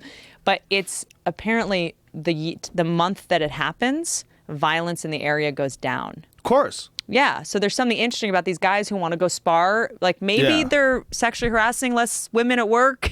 Maybe they're, having less bar fights. This is Calcio Storico. So it was invented in the 1600s to entertain kings. It was stopped because so many people were dying. And then in, I want to say 1916, they brought it back. They keep it low profile because so many people get concussions and sick. So they're just group kickboxing. It's like, I think, 20 on 20. The only rule is no 2-on-1. Oh, these are grown men. These are not young, athletes. They're not professional athletes. They're butchers. They're lawyers. They're whatever. They just exchanged partners. Like, guys just moved and a new guy moved in and they just touched hands. Like, one guy was duking it out with a guy and then for some reason they changed. This is bare knuckle. Yeah. It's also by region. So it's like neighborhoods against neighborhoods. So a lot of it's like fathers against sons, brothers against brothers. They changed teammates. Like, two guys were fighting and then another guy steps in and takes the place. First of all, these guys have dog shit skills. But these are and not. Another guy just stepped in. These like, aren't "Come on, professional bitch." athletes. These are literally guys that have other jobs. Once a year, they just agree to fucking just To fight suck each other. at fighting. It gets pretty. Which one is this? What number minute are you in? First. Oh, what first? minute. Okay, They have so a ball, too? Here's What's with what the you ball? should see. The ball. The goal is to get the ball into the other side. But when you dog shit skills is so funny. I'm just laughing at that. When the person scores, they get hit so hard that no one wants to score. Oh, that's hilarious. It's such everyone's like, no, you do it. Because as soon as you score, people just pummel you. And then you see these guys in the corners with stretchers. They just carry people off the field the entire time. So this guy's holding this guy down. So you could grapple too? Yes, the only rule, you can bite, you can kick in the ball. Bite? You can do anything. You can bite? The only thing you can't do is 2-on-1. That's the only rule. You can bite? The only rule is no 2-on-1. You can kick in the balls? I'm sure. I mean, maybe that's like a gentleman's. See, like, these two guys are the only two guys that are humping. Look at these two guys. This guy's got this guy's back, and there's a lot of people fucking lollygagging and strolling around. A lot of cherry pickers. I'd be pissed. I'd be like, you fucking pussies, Well, because get I in think here. they get out there and they're like, what the fuck am I doing? I have a family. Listen, let's knock these guys out one at a time. What the fuck are we doing here? Oh, look at that guy. Oh, someone got smacked. Yeah. So he goes down. So he's got the ball. He went down, then another guy took his place instantly. This guy's just sort of avoiding the whole thing. Yeah, this bald guy looks gay as fuck. No. Oh, see, there's the guy gets knocked down. But look, as soon as he gets knocked down, another guy steps in To and take fights over. the guy that he was fighting before he got knocked down. Oh, what a bizarre, stupid So then it sport. turns into just like a melee Yeah. of madness. And it's actually interesting to watch the clusters happen, like the energy going into one place. Whoa, only one black guy? Yeah, I know. That's why it's so That's fucking why it's so clumsy. boring. That's why nobody watches And this these are fucking regular sport. guys. They're These not are professional not athletes. professional athletes. Like, they train for it. Like, it's almost like what's that thing? The Iron Man. It's like a voluntary thing that they do. It's tradition. If you do it, if your dad did it. Oh, God. Yeah. So stupid. It's so ridiculous. But there's a lot of tradition in it, and see, everyone wears like Joker uniforms or what is These that? two guys that are humping.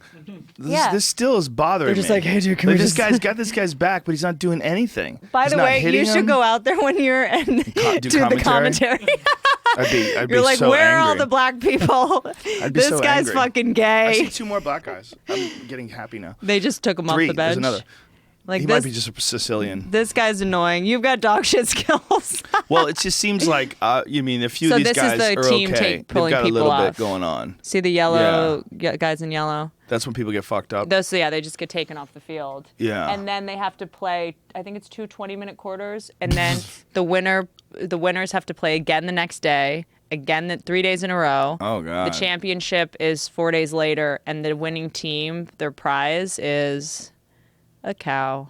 They get a cow? They get a cow. A cow? You don't get money. You don't get endorsed. The thing I like about it that attracted me to it, there's no endorsement deals. Nothing's being promoted. It's just people that want to fucking fight each other. What I don't understand is, where's the leg kicks? Do you guys not understand about leg kicks? They're Italian. Yeah, but they're not. There's a few kicks being thrown, but no one's throwing any leg kicks. They're standing right in front of each other, but there's no takedowns. So there's no takedown attempts. It's just shitty boxing with the occasional kick. It's basically just like a giant street fight. Right, but these guys have a little bit of skill. Like, I'm looking at the way see, here's a takedown. Look at this, but nothing happens. So you can take a guy down, but look at the way these guys are like standing in front of each other, like juking. I think they probably get out there and are like, wait, what am I doing? Let's just like pace around and see if we can just get through this 40 minutes without. It's so weird because they just exchange partners. They move back and forth, like they square off, and then they decide, I don't want to fight you. I'm going to fight your friend. Well, it's so interesting because think about it. It's like these are not trained guys, but it's like if you put 20 people fighting, there's no pressure to do it right away. Right. You know, it's like, when do you decide it's time to take you down? You know? Oh, Jesus. This is really weird. Okay, is this guy about to the guy score? with the ball's going to go through? He's got to get through, yeah. And then they're just talking shit. I like that. Oh, my God. I like the, like... See, look at that kick. Like, how do you get... Does no one know how to kick? No. I think most people, unless they're in Thailand, probably don't. I went and saw those fights in Thailand. Shut this up. This is horrible. I had to watch those. But the point is, I'm a purist. There's less violence. So maybe your friend who is getting brain damage at his gym, who has no business. Brian Callen? Oh, well, Brian, if Brian didn't get boxed, I would be terrified at the things he was doing in this city. I think he needs to be in a gym getting punched in the face a couple hours a day. It's good for him. So I think the people at CrossFit, no, I mean, I'm not negative about CrossFit, but the kind of people who have to get that energy out, I worry where that energy would go if they weren't getting it out in competing or fighting or boxing or whatever. That's valid. I think people feel better for sure when they have that sort of a release, and I think there's a cathartic release in any sort of like severe exertion, but I think you can get the same cathartic release from yoga. I really do. Yeah. I really do. I mean, it's not as viscerally exciting, and for a man, it's not as satisfying. It doesn't give you as much adrenaline. It doesn't give you the confidence. Like, jiu-jitsu is my favorite because jiu-jitsu, you can go full blast, and you get injured for sure, but it's not the same kind of injuries that you get usually from like kickboxing and stuff. Like, kickboxing sparring to me is the most problematic because I've seen how hard some people can kick. Yeah. And I just know that if you zig when you should have zagged and someone decides to kick you hard and that fucking shin bounces off your head. No. I just know what can be done. I've seen too much. So like when I see that, I'm like, you're BMX jumping with no helmet. Okay? Hopefully you're going to land. Well, it's the thing with the jungle gym. It's not about if, it's about when. Yeah. Well, especially kickboxing. Kickboxing to me is like, I feel like even boxing is more, as long as you're sparring with people who you know are not going to hit you hard, at least you've got a little bit more control of this situation. I mean, I don't know. It really resonated or like was profound to me when you said that, you know, you have to fall to know not your limitations, but don't know how far. The ramifications. Yeah. You have to understand that. When I broke my shoulder, it changed my life. Like, it was actually something that needed to happen because I pushed myself way too hard. I had no respect for my body. Like, I just routinely abused it in so many ways. The people I surrounded myself with, the things I ate, the way that I lived, I didn't sleep. And it was like I needed to be proven the fragility of my body. Yeah, vulnerability. Yeah, totally. Yeah. And being able to go, you know what? No, I don't think so. I think I'm going to like try to think like more than 2 hours ahead right now and not do that dangerous thing. Well, think about your body as if this is long-term thing. And people have given me a hard time about that too. Like especially like lifting weights. I mean, I wonder why your body's so fucked up. Like, cause I'll put like a video on Instagram of me working out with my trainer. But the only way you can keep your body from getting, and it sounds so counterintuitive, the only way that you can prevent certain injuries is by making your body strong. Of course. The only way you can make your body strong is you got to lift heavy things. I'm also, do you have any interest in hypermobility? Yes. So I was hypermobile, which I didn't know, which means I lift things, everything from a weight to a coffee cup with my joints, not my muscles. Oh. So I was putting I didn't all, know. I'm so, using the term wrong then, So I guess. no, maybe I am too, but it's so Western European trash, which is I am, basically just like alcoholics with joint problems. Like a lot of Western European genetics means you're hypermobile, which is you. So you're picking things up, putting your- a lot of strain on your joints Yes, instead joints. of using so your when whole I, body. pick something up, it's my knees and my hips and my lower back instead of my thigh muscles and my glutes. Well, that's one of the best things about kettlebell training, in my opinion, is that they're so awkward that it forces you to understand how to use your body as a Interesting. unit. Yeah. There's a lot of people that do bodybuilding type workouts, and the isolation exercises, although they make your muscles bigger, they don't allow your body to synchronize and use itself as one individual unit. Interesting. You And know? that's how you get non-collision injuries. Like when you hear about people who are 50 and they're like, I sneezed and threw my back out. That's because they've been putting pressure on their joints instead of their muscles for the longest time. And I didn't have an ass. Like I never used my glutes, just walking around and walking upstairs and picking things up and whatever. And then I had to relearn how to walk and shit. I had to go to this fucking Pilates thing and What? it was How old were so you? fucking boring. This was 3 years ago. We learned how to walk. It was a fucking nightmare. Somebody's talking to I you. literally- Whitney, you it don't was know how to walk. You need to relearn how to walk. And you're sitting in bed, you can't sleep. Fuck, I need to learn how to walk. I'm going to do a documentary on how to walk. I'm going to write a book on how to walk. I'm going to learn how to walk. I'm going to get fucking awesome at learning how to walk. I'm going to teach people how to walk. That's what I'm going to do. I'm going to go to China and I'm going to teach kids how to walk. Shut up! By the way, that's my schedule for tomorrow. That's how you do. Thanks for reminding me. I mean, you're one of those people, when you call me up and say, I'm doing when a someone tells documentary you on you don't know how to violence. walk, it's very alarming. Well, that's fucking horseshit. You walked over to them and they lied to you. I know. You don't know what it's like to be a woman. We believe lies. I don't know what it is. Right. Guys believe lies I too. know. Listen, The we're world all is full of flat. shit. Yeah, the world's flat. Your dick is huge. There's a lot of lies going around. Yeah, that's it. But someone telling you well, don't know how want to to know walk. my favorite? I was in a writer's room once, and I was thinking of this story where these characters were gonna have sex, but then they didn't. And I was like, oh, I have an idea. What if the guy is allergic to spermicide? And everyone was like, huh? And I was like, you know how some guys are allergic to spermicide, so they can't use condoms? And everybody looked at you Everyone like, was what? And I was like, yeah, it's half of the guys I've dated can't use I was like, they can't use condoms because they're so allergic to it. Oh, that's so They were like, you are hilarious. the dumbest. I was literally as I was saying it, I was like, oh, wow. Well, I believe that some women are allergic to spermicide. Not only that, but I've heard that some women are actually allergic to different partner sperm. Interesting. Yeah, I think that's true. Please Google I'm that, allergic Jamie. to sperm fertilizing my eggs. Well, what are the frozen eggs? Yeah, Do you feel I like have this a really connection to bad them? reaction. They're in a cooler no, somewhere. my frozen eggs are fucking living an amazing life in Hermosa Beach. They have a great view. In a vault. Yeah, How do they keep them cold? I guess it's cryo freeze. I should probably just keep them down. What if the power goes out? I think about that all the time. The grid Joe. goes down. Is that one of those things in the middle of the night? I love that. No, Fuck, they my explain to eggs. me the generators and all this stuff. All I ever think about is when I'm in a hospital is what if the fucking power goes out. How old are you now? 33. And how many eggs did you store away? 18. Your eggs are still good. Yeah, they're really good. You're good for another 6 years. I am before you still should good. panic. I just a semen wanted- allergy ruined my marriage. Holy shit. 14 months after we were married, I was diagnosed with human seminal plasma hypersensitivity, an allergy to semen. Oh my God. I met Simon at a girlfriend's wedding.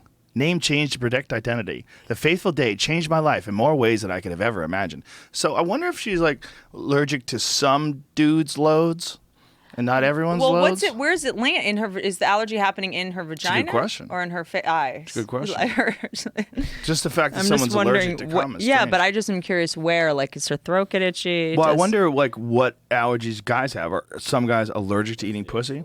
Okay, sperm I think- allergy, sometimes semen allergy, or seminal plasma hypersensitivity is a rare allergic reaction to proteins found in a man's semen. Mostly affects women. burning sensation in the vaginal area. Oh, that's not good.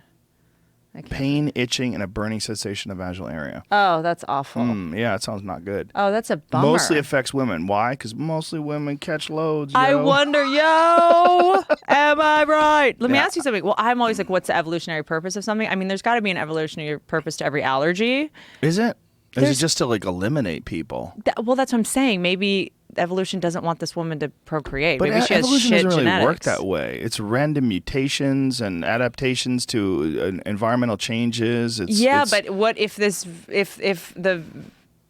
hold on. So they don't prove But beneficial. so for example, right? So pheromones, if your pheromones smell good, that means we should procreate, right? Right. If they smell bad, it means we're probably related somehow. That's when. So to have a vagina flare up when sperm goes in it, is that nature's way of being like, this woman has garbage genetics? Maybe that dude has weak loads. Maybe if a man has some like fucking stout loads, he yeah. would get in there and your vagina would be like, I'll take this. This is good. This is good. Hey, girl. Maybe it's just bad loads. That's your area. I don't know. I'm gonna not. Who was it that was on the chime in. podcast? Was it Chris Ryan that was But explaining? please write a book called about Bad Loads. stout loads. Yeah. That's gonna be my new podcast. Forward by Brian Callen. We're just gonna talk about loads for 3 hours twice a week. Yeah. Stout I'm loads. really interested in loads. Yeah, we should. I have to do my first sex scene. An actual sex scene. An actual sex scene next week. Yeah. Uh-oh. And literally there's so much time and energy has gone into where does his dick go? Where does where does everything go? And is it for a TV show or a movie? Yeah, it's for a show. Okay, so it's going to be a lot of people on the set. Yeah, I mean they'll probably minimize unnecessary people Yeah. that day. Like, I had a dude who I was friends with who did a sex scene with a girl, and they're making out, and she goes, "If you want, you could go ahead and fuck me." And he was like, "Nope." It was like the moment you said that, the type of girl that says like, you can fuck me in a B movie. It wasn't even a B movie, you know. It's like some no-name nonsense production, and they were, making out, and she just said, "You can go ahead and fuck me." he likes them to say no more. I don't That's know. more of a I turn think on it to was just- him. He was You like, can't fuck me, please. Let me in there. well, I bet he's probably terrified of not being able to get it up in front of all those people as well. Well, yeah, we were kind of trying to figure it out because we're like, okay, there's going to be an erection. Do we just Might keep... not be. You say there's going to be, but there might not be an erection. If there's not one, You'll be super I upset. will cry. I will be crying so hysterically that he will get one because guys are into that. They're into crying? Yeah. Oh. Yeah, I did a Different strokes. episode with Chris about this one time. Dalia? I was crying, and the guy I was crying to got an erection, and I was like, red flag. You like weak, sad women. Well, there are some people that have a hard time with someone who is not insecure if they're insecure. So if they're insecure and the woman is confident, they panic, and then they could get... Interesting. They could have a problem getting an erection.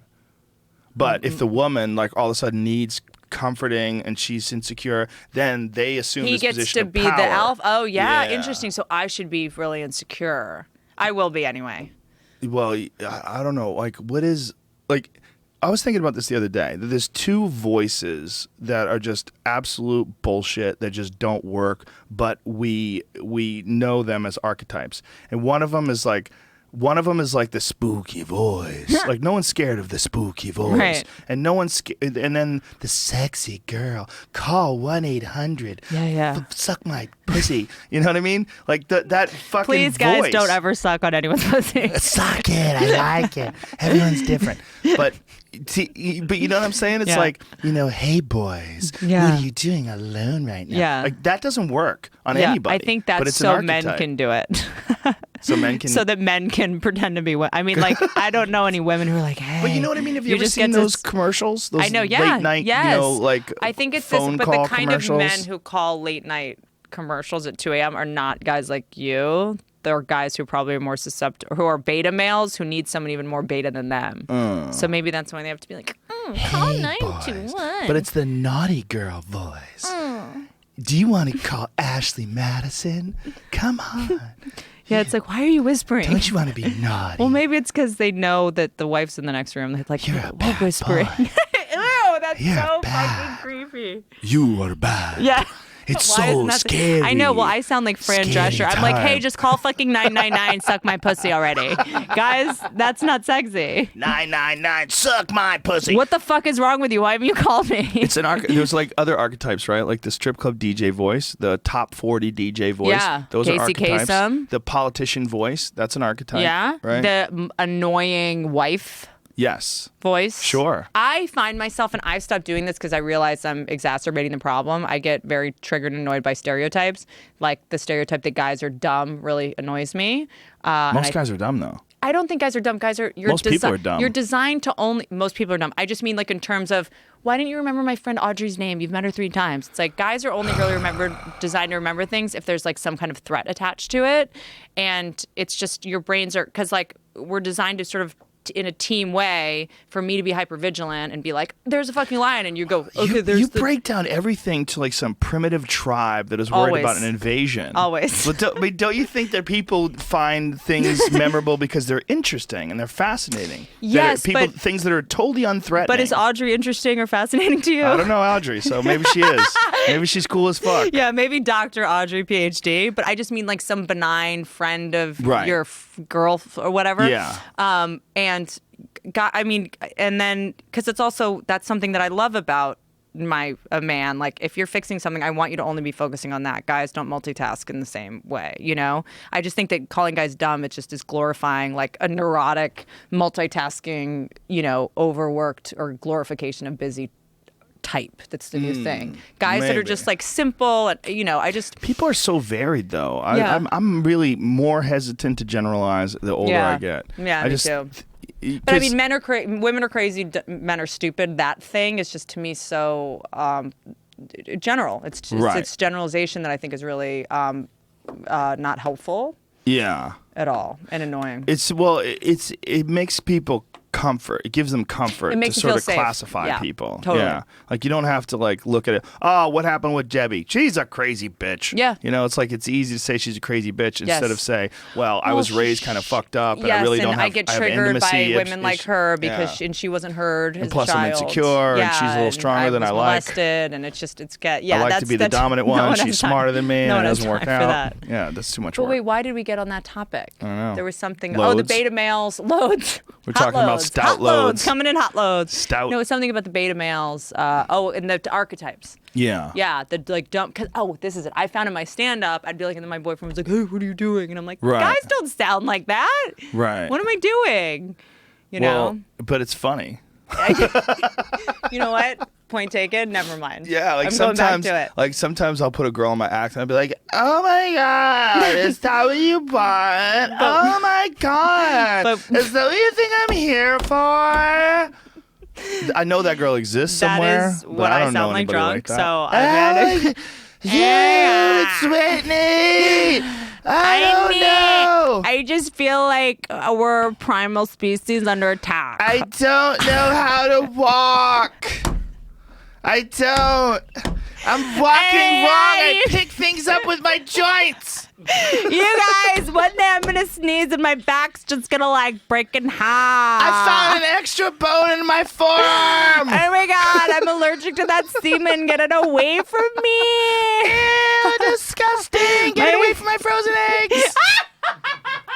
Or please freeze them with my eggs. Yeah, freeze it alongside, sperm. just in case you can combine it in some sort. Is that all you need? Is cum and eggs? Don't need to be warm. Ideally, you want to freeze an embryo, which means the sperm fertilize. Say, hey Joe, can I have some of your sperm? Fertilize my egg, then put it in the freezer, and then put it back in my body. That seems so creepy zombie to me. It's total science fiction. The embryo gets frozen. Yes. And then you could turn that into life. But it only works. It's a healthy choice dinner. Yeah. Yeah, but it only works like so an embryo will eventually become a human being. Mm-hmm. So that little embryo is already fertilized. It's the egg that's fertilized, and you can freeze that, but you can't freeze a 13-year-old. Nope. You know what I'm saying? No. Like there's a cutoff period. I'm sure we could at some point, just not yet. I think we could. Yeah. I think it's gonna happen. I think these fucking reanimate guys, these assholes that are shooting stem cells into dumb people's heads. Those fuckers, they're gonna fix it all. I know a lot of alive people who need that, but yeah, that is. I imagine it's because it doesn't have a brain and blood. It doesn't have to be warm. Like embryos don't have to be warm. Humans, I guess, have to be at a certain body temperature. I mean, that's like some Austin Powers shit. Well, even a cell, to me, if it was an individual cell, like if the egg had been fertilized and it created one cell, the idea that you could freeze that fucking cell before it divides and becomes a full-on human being. Crazy. The idea that you could freeze that one cell and then regenerate it, that's crazy. I honestly, I don't know how people do. Like, it's so. I guess that's why I try to read so much shit because I'm like, I don't understand how I can't even understand what these people are doing, and I'm not even doing it. Well, it's so standard today too. I mean, which is so really fascinating because if you brought this concept to someone 200 years ago or even 100 years ago, they'd think you're out of your fucking mind. Yeah. But it still sounds fucking crazy to me. It does sound I just crazy. had it done, and he's like, I'm sucking them out of your fucking ovary. I'm like, okay. Do you remember John and Kate plus 8? Of course. Yeah. Remember that crazy lady, they shot the fucking those chemicals inside of her body to make her more fertile. Fertile, yeah. And she gave birth to 6 kids. Yeah. Yes. Octomom. Yeah. What the fuck? No, it's Octomom. I forgot about Octomom. You have to have a lot of money. I think the only reason I remember that is because people on Twitter say I look like her when they're just being mean. Rude. I know. Rude. Yeah, I've never felt like more of a science project. You know, it's like the human body is kind of a miracle. But when he's this sort of intersection between technology and life or like Mother Nature is so weird. It's like he's in there and he's like with a wand and he's showing. Doing this. Yeah, it's like you went this with the soul, and now you're going in this here. This is what it's not a very sexy or romantic process. It's very clinical and sort of rough. And he's in, and my ovaries are on a high def television. Ooh. It's just like that. For those two things to be in this like intersect is just so weird. And you're just looking at all your follicles. And I was convinced for the first like couple sessions that it was just like a feed, like everyone saw the same feed. So I was like, there's just no way you can see inside my body. Like, like this is just a videotape you put in, everybody comes in, it's the same thing. Right. There's just no way you can see inside. I mean, my body's dark on the inside, obviously. Like intellectually, I can't fathom it. Yeah. Like it's just I'm too obtuse, obviously. And then everybody is, I think. He's pointing out my follicles. He's like, this one's a different size. This one. I'm like, how the fuck do you know that? It looks like a haunted house to me. I can't understand anything. It looks like Paranormal Activity. I mean, it looks like a fucking nightmare. And then I go, and then I'm sure enough, you get like I looked like I was like 4 or 5 months pregnant. You know, and I'm doing these shots every day, and I'm like, whoa! I was like, this is so fucking crazy. So it makes your stomach stick out more? Yes, because I had 18 big swollen eggs. Whoa! They're huge. Yeah, I have a picture of it somewhere. I'll send it to you. And I look like 5 months pregnant, and it's just like, whoa! You know, it's usually cause for alarm. So to spend money to look like that, and then and then you go in and they suck them all out. Now, what made you decide to do that? Versus like one day have a kid. I am going to one day have a kid. What he said to me was this. He was like, look. Because I was like, I know my next year and a half, 2 years is going to be a little bit hectic and I'm probably not going to have a kid. He was like, this might not be for your first or second kid. It could be for your fourth. Like when you're 44 and you're like, you know, I'm going to have one more. Or like I'm going to have a surrogate, you know. Oh, Jesus. Yeah. It's literally just like an insurance policy. How about just adopt? Adopting, it depends. So adopting is a kind of a nightmare. A lot of my friends have been going through it. You sign up for it and you're waiting for the baby to be born and the mother might change their mind. So the mother has, I think, 2 days to decide whether she wants to keep the baby or not after she gives birth. And that's, of course, when her brain is bathed in oxytocin after having it. And a lot of couples go down a 9-month journey and don't get a kid. But if you do it from a different country, it's a little different. I have a couple gay friends that hired a surrogate. What is it? A surrogate? Mm-hmm. What is it? Yeah, surrogate. Even for gay people? Yeah. I guess they use their own cum. I don't know. I think it's they just mix a it cooler, together. sir. They both shot it into a turkey baster and mixed it all It had together. to have been one or the other. I don't think. Oh, God. I think they shook it up. I don't think they knew. Yeah. I don't know. I'm guessing. Yeah. But anyway, they paid this woman for it's like a year. It's like 150 grand. They paid her for a year, and then when the baby was born, she decided to keep it. No, that's their lawyer's fault. There must have been something. She decided to keep it. I don't think you could force a woman to. You might be able to force her to give the money back, or some of the money back, or you could sue for the money back. But I don't think that you could take the baby away. That's insane. In California, the mother has, I think, all the rights. Yeah, well, I think once the baby comes out of her body, she's probably like, "Listen, that's my fucking baby. Yeah, like, how do you? I'm gonna make this work." Yeah. I mean, it's really a total chemical bonding thing. Well, also, there might have been like some severe desperation in her life that made her take this position as being a surrogate mother in the first place. And the money that they gave her might have alleviated a lot of the problems that were causing her to be so desperate that she wanted to have a surrogate baby. That's very interesting. Probably. It was dark. For them, it was like really heartbreaking. It was heartbreaking, but it was also like, wow.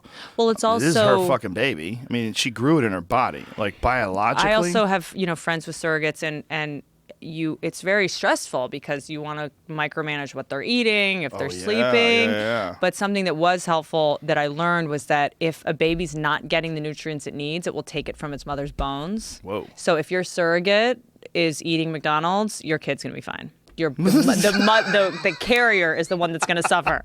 Little parasites. Yeah. Just sucking It's just fucking gonna suck, calcium out of your bones. Babies, totally, they suck brain cells from the mother, too. I mean, they're for fucking sure. vampires. Women get so dumb when they're pregnant. I think they lose like 10% of their... No, they're just tired all the time, I think is what it is, It's fucking exhausting.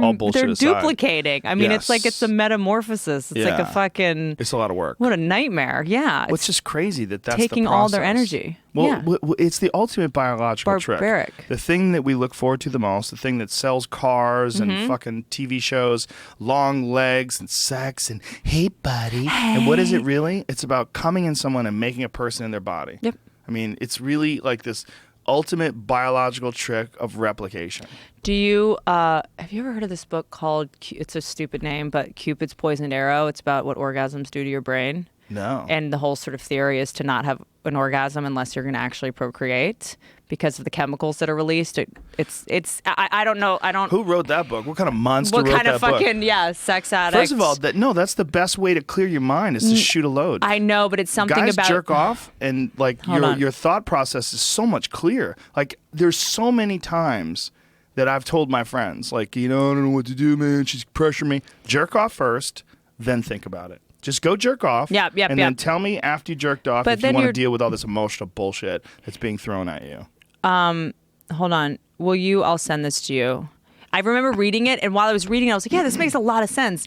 I mean, I don't want to live like that, but it makes a lot of sense. Well, it's something about how if you want to stay in love with someone long term, because if you have too many orgasms, you produce dopamine, and then after... Because essentially we're designed to procreate, like you said. Yeah. And then the female starts producing oxytocin, but the male starts being less interested. And the brain is like, okay, now you have to go procreate with someone else because our brain doesn't know that there's 6 billion people on the planet and that we don't need to fucking procreate with a lot of different moms.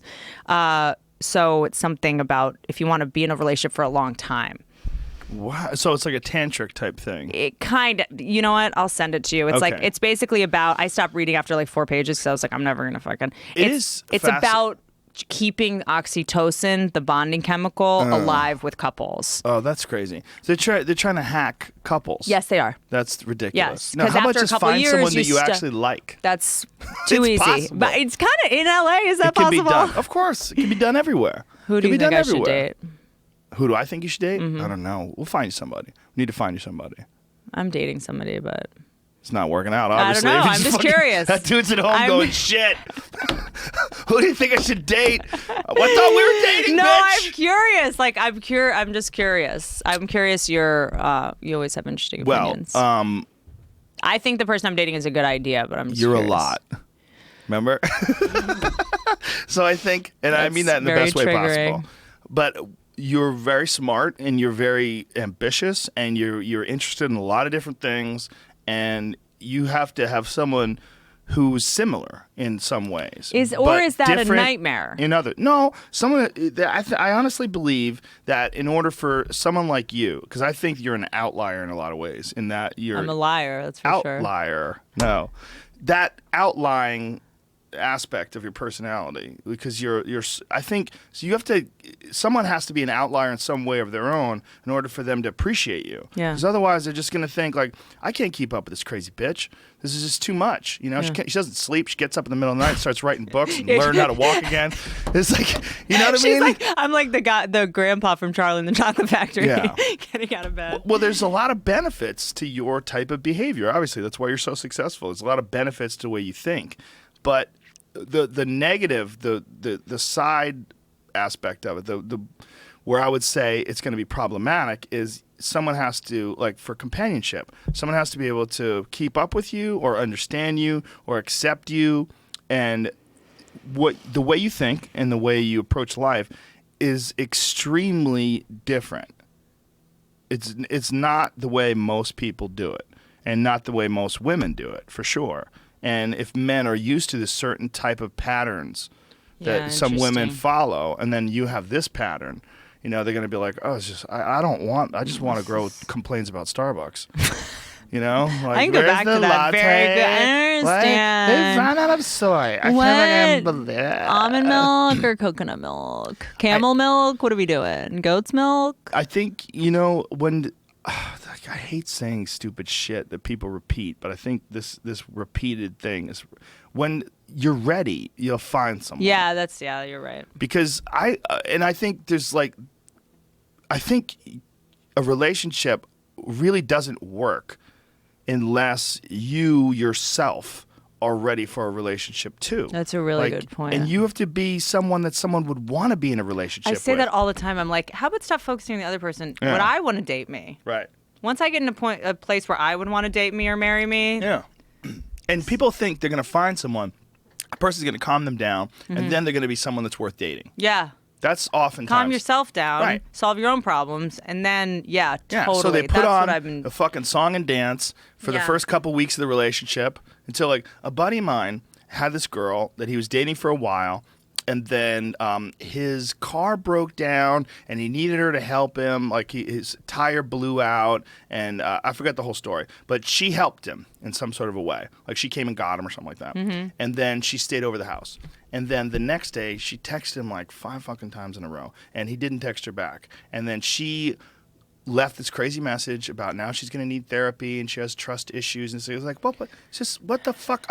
He was working all day. He's like, I was working all day. I had one day where I tried to put my phone aside and concentrate on my work, and you're just blowing up my fucking phone, and I didn't text you back, and now you need therapy. Like, there's certain people that you enter into any sort of an intimate relationship with them, and you're taking on the burden of all this psychological. Which is, I think, exactly why all this self-aware shit. Maybe it comes off super masturbatory and like narcissistic, but I was like, I am done being crazy. Like, it's not. But it's you're cute still crazy by saying I'm done being crazy. Like, that's a sign of being crazy. But here's the thing: it's cute in your 20s. It's not cute in your 30s to text a guy 5 times in a row. That's like, not I cute. don't That's want a lack of awareness. I do not exactly. So I want to be able to go, oh, this is my shit. This has nothing to do with him. Like, I have abandonment terror and and like solve my own problems. Abandonment terror. It's called abandonment terror. I've never heard that expression before. I had infant maternal disruption, so I have abandonment terror, which means what? I didn't. Hit the brakes. I feel like we're always in here, and it just, as soon as we start winding down, I throw out some shit like that. Yeah. You're like, sperm allergy, infant maternal disruption. Fuck. You can't walk? Yeah. What's going on with your foot? All right, nice talking to you. I can't walk. I'm going to crawl out of Plot here twist. and get my fucking Tesla. Get on my Segway and get out of here. When you didn't get enough eye contact as a kid, basically you have infant maternal disruption, like you weren't able to get the connection. So when you don't get a text back or whatever, it starts triggering really old abandonment terror. Oh, wow. Yeah. So that girl is broken. Like something happened from the ages of 1 to 3 that now is manifesting in 5 text messages, but you have to control your own shit. You got to clean up your own yard. You got to fix it. That's why I'm in 12-step programs. I do EMDR. I'm on all sorts of shit because I'm just like, I'm not going to just be a puppet of this, what happened to me when I was 3 for the rest of my life. And I'm not going to punish the guys I date for it. It's not your fault. Yeah, but even talking about it is punishment. Well, I don't. So I know that we're not even dating, and me talking about it's like punishing. But it's not punishment to me. It's like, so in program, we don't go to the problem for the solution. So it's like, if the problem is you're not texting me back, I'm not going to go to you and say, hey, text me back. Oh. I'm going to go figure out the solution and then take the solution to the relationship. Yeah, well, I'm a big believer in the path of least resistance when it comes to relationships. And if someone doesn't want to text you back, you probably shouldn't be hanging out with them. It's pretty simple. So to chase after people. I don't chase. I'm not. Yeah. It's an instinct. People have it. Like, God, why didn't they call me back? But a lot of us. How come you didn't text me back? You fuck. A lot of us. Back. I guess we're not texting back now. Yeah, a lot of us seek seek people whose approval we don't have or whose attention we don't have because we didn't get it. Or well, I think text messages and even voicemail messages in a way are weird in that you send somebody something and then you wait for them to respond. And you hold, and you're like, all right, come on. Yeah. What do we got here? Yeah. It's like, send a raven. You got to fucking scroll attached well, to this it's also bird. worse now because it's like if I text you and you don't text me back, and then I see that you posted on Instagram, there's this whole new fucking thing. Which did happen the other day, Joe. It didn't? No, I'm joking. Definitely but not. I mean, there's this new thing of how I can see all the other things you're doing on your phone instantly. So I'm now all of a sudden like, well, you fucking responded to these tweets, stalker, from you're fucking stalking. Rhonda. Right. But you didn't text me back. It turns into that shit. Fucking Rhonda. Yeah. So I'm not going to start a beef with her. Don't She's start love her beefs. very much. Which Rhonda are you talking about? Oh, listen. because you have the Dr. Rhonda Yes. and you have Ronda Rousey. Oh, I was doing know Ronda Rousey. I thought you were just making people's names Oh, up. no. I just was trying to think of someone who you might tweet with. Right, I get it. Or tweet about or something. All the above. But yeah, so now like I think with all of these other things, it makes it harder to just solely focus on the purity of did he text me back or not. It's like he didn't text me back, but he did all these other things on his phone. It's just human beings enter into relationships, even friendships. Like, and when I say relationship, I don't mean sexual. Just like any time when you're relating to other people, it's the person that you're hanging around with. They change how you are. Like you are who you are. You have like this base, and then you might be lighter around certain people or friendly. Totally. There's like a chemical reaction that you have to people's personalities. I instantly, when I see a comic, I stop trying to be funny. It's the best thing. Like I'm not like don't ever make jokes, but as soon as I'm in a comic, I'm like, I don't have to try to make you laugh. Oh, okay. So you feel like when you're around people that aren't comics, like you're almost obligated because they know you're funny? Yeah, it's like your thing of it's just different reactions. Certain people trigger different things, and it's like is that maybe your own expectations of what you think people want from you? Could be, or it's like the performance or the show or the costume I put on to avoid intimacy or to having to really connect to somebody. Do you think that like with every day and every hour and every time you obsess and all these things and all these different paths that you go down, like every day gets a little better? Yes. Like every day get a little 100%. better at it. Yeah. Get a little better at life.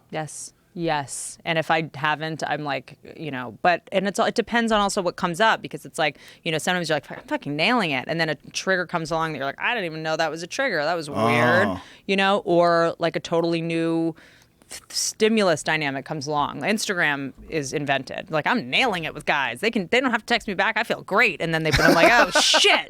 Now Instagram was fucking invented and now I have to see what they're doing. And that I have to compare, so it's like, our environments are changing so fast. It's hard for our sort of emotional and mental progress to keep up with all these new sort of curveballs. Unless you turn your phone black and white and Black shut and white. that bitch off. I like how you have a How cover do you on like your me phone now? too. You have like yeah, dude. like a I have to book. put like a chastity belt on my phone.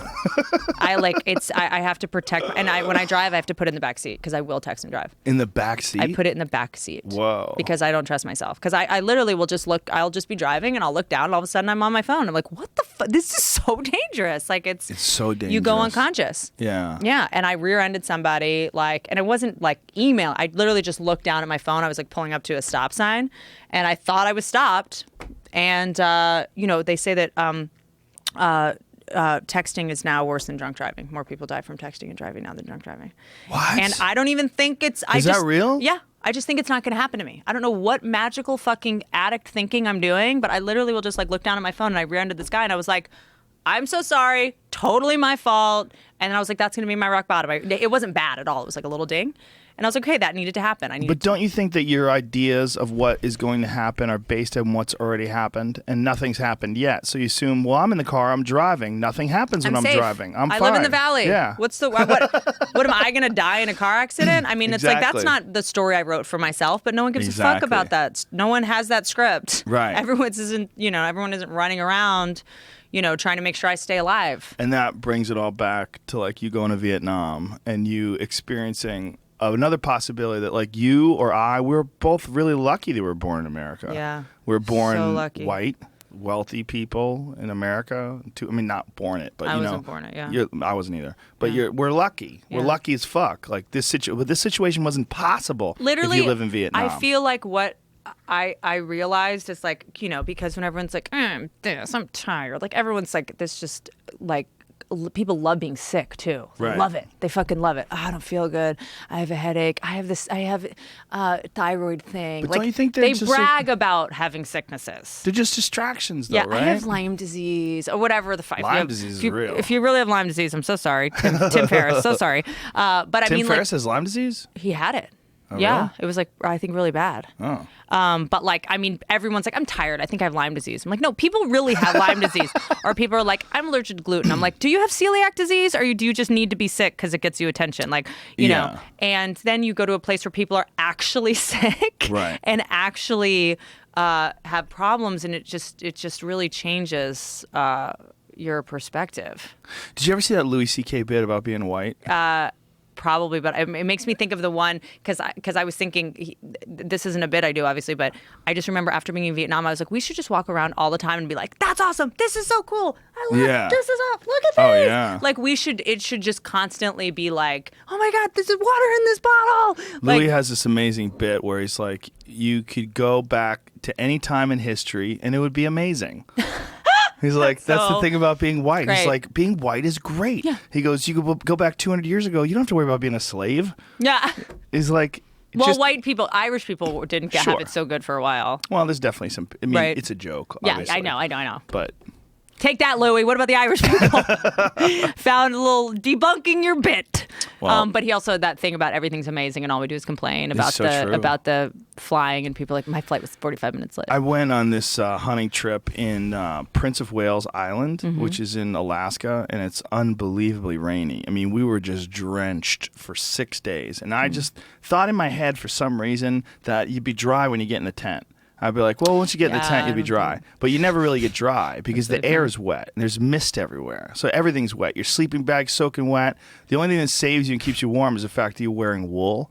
Because wool retains body heat even when it's wet, unlike cotton and a lot of synthetic fabrics don't do it very well interesting. either. But wool is it's amazing. It's an animal, right? Yes, An animal's hair. exactly. So like when you have wool socks on, even if your feet are wet, you're still warm. No, I didn't know that. Yeah, wool is the shit. The It shit. is Tweet so that. important Yeah. for like people that are in the outdoors, like wool Sheep undergarments. would be dead, probably.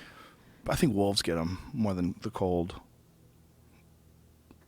But I mean, good point. Okay, got it. Sorry. I was like, I thought you meant wolf hair. I was like, wolves have wool? Wool, that's their hair is wool? Sorry.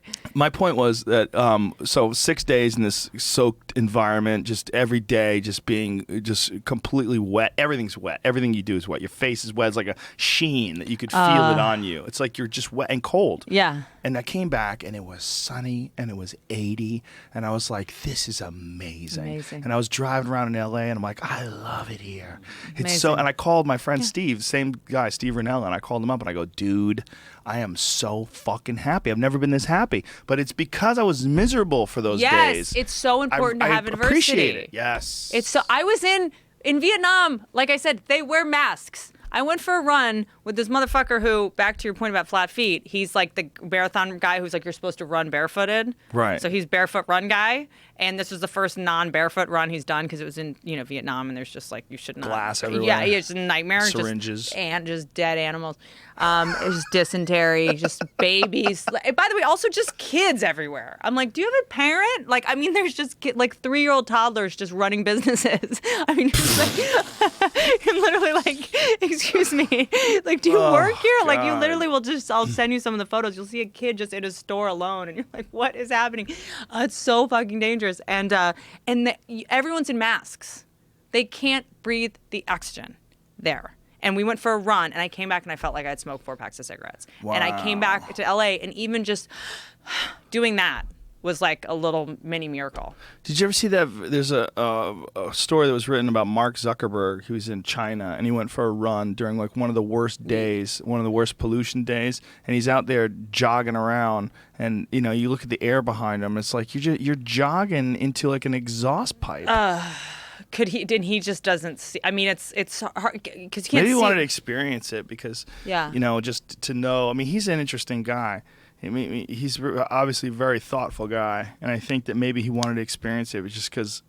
When you have that much money, you're like, I can pay for it. Whatever happens to me, we can fucking new lungs. I'll just get some fucking stem cell shot yeah, in my totally, lungs for the in my regeneration fucking people. Reanimate my lungs.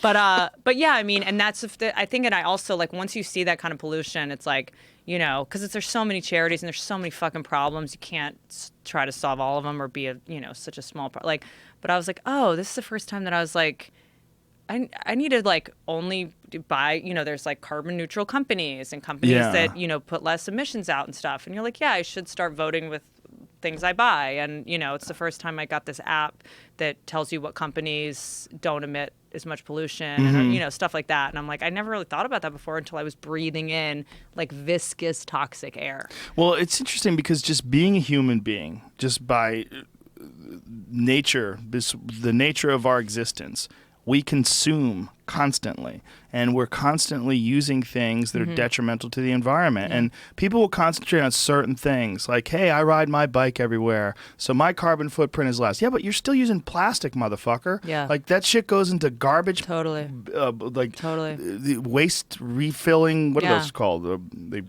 Landfills. They go into landfills. They wind up getting into the ocean. Like, all the stuff that we do has an effect. All of it, 100%. Like, this idea that you're immune because you ride your bike everywhere or because you have an electric car, that one drives me fucking crazy. No. Because, by the way, those electric cars, those fucking minerals that are in those cars. The batteries apparently cause, they're not recyclable, right? No, well, not only that, they're conflict minerals. A lot of the batteries, they're getting the minerals from places that are like, there's a real issue with where they're getting these minerals to make these batteries. Fuck. Like, that's one of the big things about Afghanistan. Like, one of the big things about Afghanistan, they found trillions of dollars worth of lithium in the mountains, and they believe it's one of the reasons why we're there in the first place. There's all sorts of there's all sorts of natural resources that the Soviets wanted out of Afghanistan. The natural gas pipeline. It's one of the main reasons why they believe that some of the neocons were very interested in protecting and invading Afghanistan. It's not just the poppy business, which is huge. Right.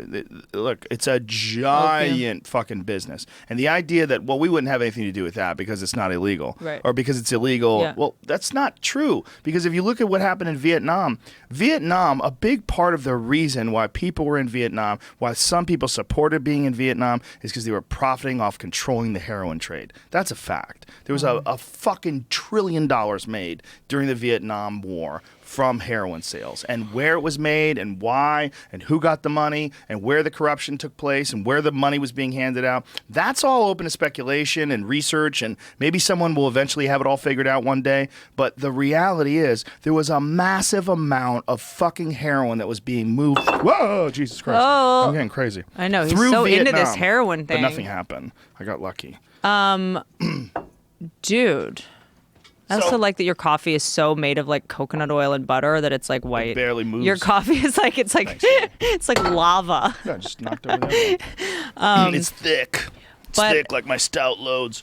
But my point being that these batteries that they're making these fucking car batteries out of, it's like Afghanistan sits on $1 trillion in minerals. You're telling me that they're not there partially for that, or that someone is not looking at that and saying, like, hey, maybe we should figure out how to suck those fucking minerals out of the ground and make $1 trillion. Like, the idea that we're not is crazy. The idea that that's not a part of the equation is utter, complete nonsense. Craziness. And I think that the amount of minerals that are in these fucking car batteries is something we really need to look at, because I was reading this whole piece about conflict minerals and how non-green electric cars actually are. If you stop and look at it, like, as far as like our environment, yes, for sure. They definitely pollute our environment less. But if we look at the actual repercussions of creating these things, like, how are these minerals being sourced? How are they making these batteries? What's the adverse effects of creating these batteries? It's not clean and free. So people run around saying, I drive my electric car and I only eat organic, and so I'm free of any impact. No, you're free of guilt. Bullshit. You're free of your own bullshit. Fake guilt, because But just being a fucking human, you're using things we're consuming. Yeah, we should all consume less, most certainly. But like, even people who only eat vegetables and grains, goddamn, large-scale grain operations destroy massive amounts of wildlife habitat, displace animals, kill those grain combines are completely indiscriminate. They chew up rodents and fucking deer fawns and ground nesting birds, and forget about insects. Don't even get me started on the bees. Well, bugs, just bugs alone. I mean, do we have a hierarchy of what we will and won't allow being killed? We have these ideas. Well, like, animals exhibit fear and emotions and react to our environment, so we shouldn't kill them. But bees, or like an insect, like a mosquito, well, that's a different thing because that's life, but it's not there's no our kind animals of life. without bees. It's like bees are the really source important. of everything. Yeah, but like mosquitoes. Mosquitoes just carry diseases, and they check mosquitoes make sure the population stays low. But arguably, like, insects are probably one of the best sources of protein that we could ever get. Yeah, why Most is that renewable. stalled? I felt like know. there was an insect protein movement happening, and it just sort of went away. Well, I think it's a perception issue because I think Of a lot course. of people have the idea Don't that wanna eating eat bugs. grasshopper. When I was in Mexico recently, they serve crickets. Like the hotel we were at, they have these like they look like they're stir fried crickets, and they left them in our hotel room. It was like a snack. It was covered with saran wrap. Nobody ate it but me. Of course, I ate it. Like, I'm fucking Fear Factor guy. It was I've a seen prank, more people literally.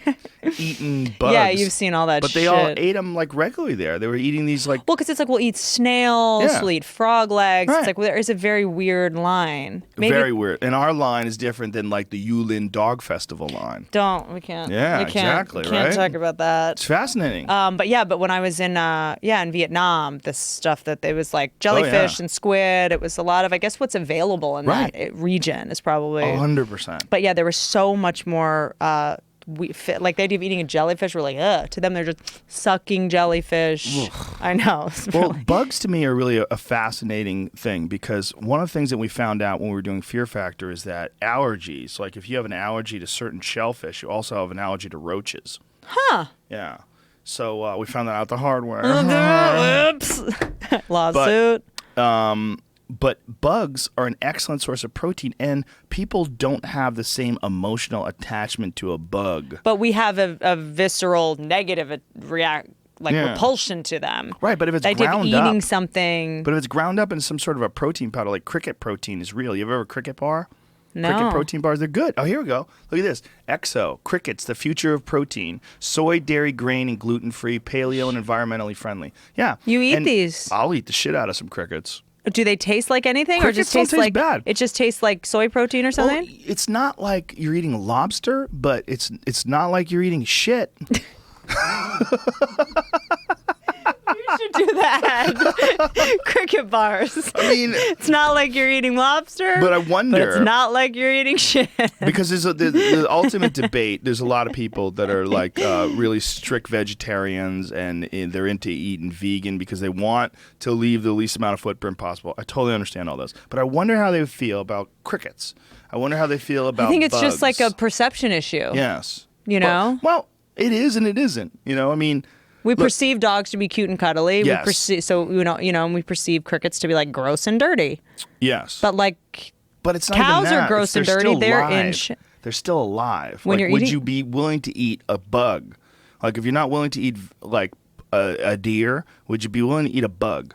You know, it gets a live bug? no dead bug. Dead Like- bug. Like someone, like maybe someone who's vegetarian and they do it for ethical reasons, or they have a concern. Here's about the thing about bugs. They don't have a lot of meat, so I feel like I'm eating just little skeleton. I You feel like are it's eating a eating lot of skeleton. I feel like I'm eating a skeleton and not like a meat that I can sort of disassociate from their head. That's But far that away from their head. skeleton, when you grind that shit up, it's actually pretty high in protein. Yeah, no, it's bone. I mean, yeah, but good stuff. there's something just kind of oogly about it. But I also think that we're sorry to bring this back to the way we're designed. I think that we're designed to squirm at bugs because everyone yeah. squirms at bugs because I yeah. think they carry diseases. Oh well, so they I think put poison and more than diseases. so you we've know? evolved to go like ugh to Yeah. bugs, which has probably saved a lot of our lives. Yeah. you know that we're not running around eating them since they're. Other than Lyme disease and malaria is a giant one, of course. What else do What other- mosquitoes what other carry? Bugs. What other disease do bugs Well, a lot of people are have? allergic to bees, wasps, Sure. stuff like that. There's spiders, black widow spiders. Sure, those are poisons. Sorry. But like diseases. Like what- Lyme disease is a big one. Malaria is the biggest. Malaria's killed a fuckload of people. Yeah. I have a buddy who's got malaria right now for the What second about like time. Zika and shit? Not Zika. What was Yeah, the one before that? Zika. Yeah. What was- Zika? what was the one bef- Z-I-K? How do you say it? Do you say Zika or Zika? Whatever it is. I watched, I saw it on Fox News. So who I have knows a if the friend who wouldn't go to Mexico because of it. But They then were scared. there's what's the other one that was before that? Not anthrax. It was just Ebola. What was Ebola. that? Was that's from spit? Is it? I It's thought from so. monkeys. Somebody fucked a monkey. Someone right? fucked it. That's right. It's always That's, monkeys. Diseases Here's the from diseases insects. that come from bugs. Ooh, boy, there's a lot. Yeah, it's not.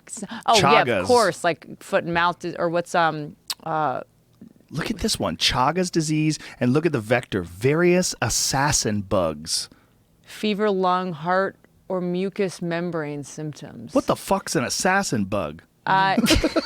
Have you ever heard of an assassin And bug? can I eat one? But And this- look at this. a Mild fucking- symptoms, then it's- chronic heart or brain inflammation. What the fuck? It starts out Assassin bug, mild. relative of the ninja bug. Whoa. Plague, flea. Is subfamily of triatomine. Ticks. Oh, ticks are fucking Triatomine. assholes. Ticks, Yeah, they're assholes. Ticks do not give a shit. Well, they're the biggest argument for decreasing deer population. Yeah, because they And carry... also reintroduction of predators into some areas. Like Oh, some well, people yeah. are talking about like bringing in coyotes and wolves into certain areas. Well, there was it like saved Yellowstone, the reintroduction of wolves, No, right? it didn't really. Oh. That's a very controversial Well, it subject. said it changed the shape of the river, Yeah, listen, right? that guy that said that, Yeah. that guy who made those amazing videos, the wolves changed the course of videos. Yeah. That guy, George Montebiot, I think his name is. I forget how to say his last name. He's fucking crazy. Really? Yeah. Well, in a good way, but This is like when I found this out is what that this guy wants to do. the Coney guy was like a Oh, pedophile. Coney 2012, Yeah, that crazy you're guy that was breaking jerking my off on the whole street. heart here. That guy, he was super depressed and was like suicidal, I guess, and was in his midlife and was like wondering what's the purpose of life, and got fascinated by the concept of rewilding. So Yeah. he got fascinated by this reintroduction of predators, keystone predators, into areas like Yellowstone, which they definitely have their purpose, and they're Yeah. definitely important to the health of the environment. move where they the- kill the weaker of the thing. The problem with things like wolves is they can get overpopulated as well, and someone needs to manage them, and Yeah. that's where things get weird. So wildlife biologists have established these guidelines. Where And they who say, managed it? And just curious, wildlife biologists. before humans though, who Nobody. It was killed chaos. wolves? Chaos. Chaos. It was Bugs, maybe, Well, gave them first of all, diseases. there was a lot of different animals here. We're talking about like 10,000 years prior. There was all these different kinds of animals, like the short-faced bear. Short-nosed or short-faced bear. There was an enormous bear. There was a steppe lion that existed in America like a long time ago that was way bigger than the African lion. There was all these birds and fucking crazy predators, terror birds. So when you were go coming. back thousands and thousands of years, even like millions, like when when wolves first, and there's a bunch of different kinds of wolves, and some wolves like the gray wolves, they left North America and migrated across the Bering Strait, and then the red wolves and some of the other wolves stayed. And that's why those wolves, those are the ones that interbreed with coyotes. But coyote is actually a wolf. A coyote is a kind of wolf. A coyote is what's called, they used to call them prairie wolves. Okay. It's there's a guy named Dan Flores who has this amazing paper that he wrote called Bison Ecology and Bison Diplomacy, and really groundbreaking paper on bisons and livestock and wild animals rather that live in North America and lived in North America. But he wrote this new book on coyotes and just what the plains used to be like. This George guy, this Montebiot guy, guy however who- say his name yeah. is, the Wolves Change River guys. He wants to reintroduce megafauna to Europe, like lions, because he's saying that at one point in time, lions and hyenas used to live in Europe, and that we could use these large segments of unused land and let these animals loose and reintroduce them to this area. He's out of his fucking mind. That sounds like a horrible It's- idea. Well, it's engineering. So he Yeah. doesn't want to just take an animal that was extirpated because of human intervention, right? Wolves were I taken see. out of the. Wolves were poisoned. Well, this is what they used to do. They used to take a carcass. They would shoot a buffalo, and while the animal was still like barely alive, they would inject strychnine into its arteries, and that way the poison would get through all of the meat. Then they would take a wolf that they shot, and they would rub its scent all over this carcass, so that the wolves knew that other wolves had been there, so it was safe. And then they yeah. knew it was dead. It was a dead carcass, so they would eat it, and they would kill them. And they almost extinguished wolves, almost like came really close to extinguishing wolves in North America. They couldn't do that with the coyote, though.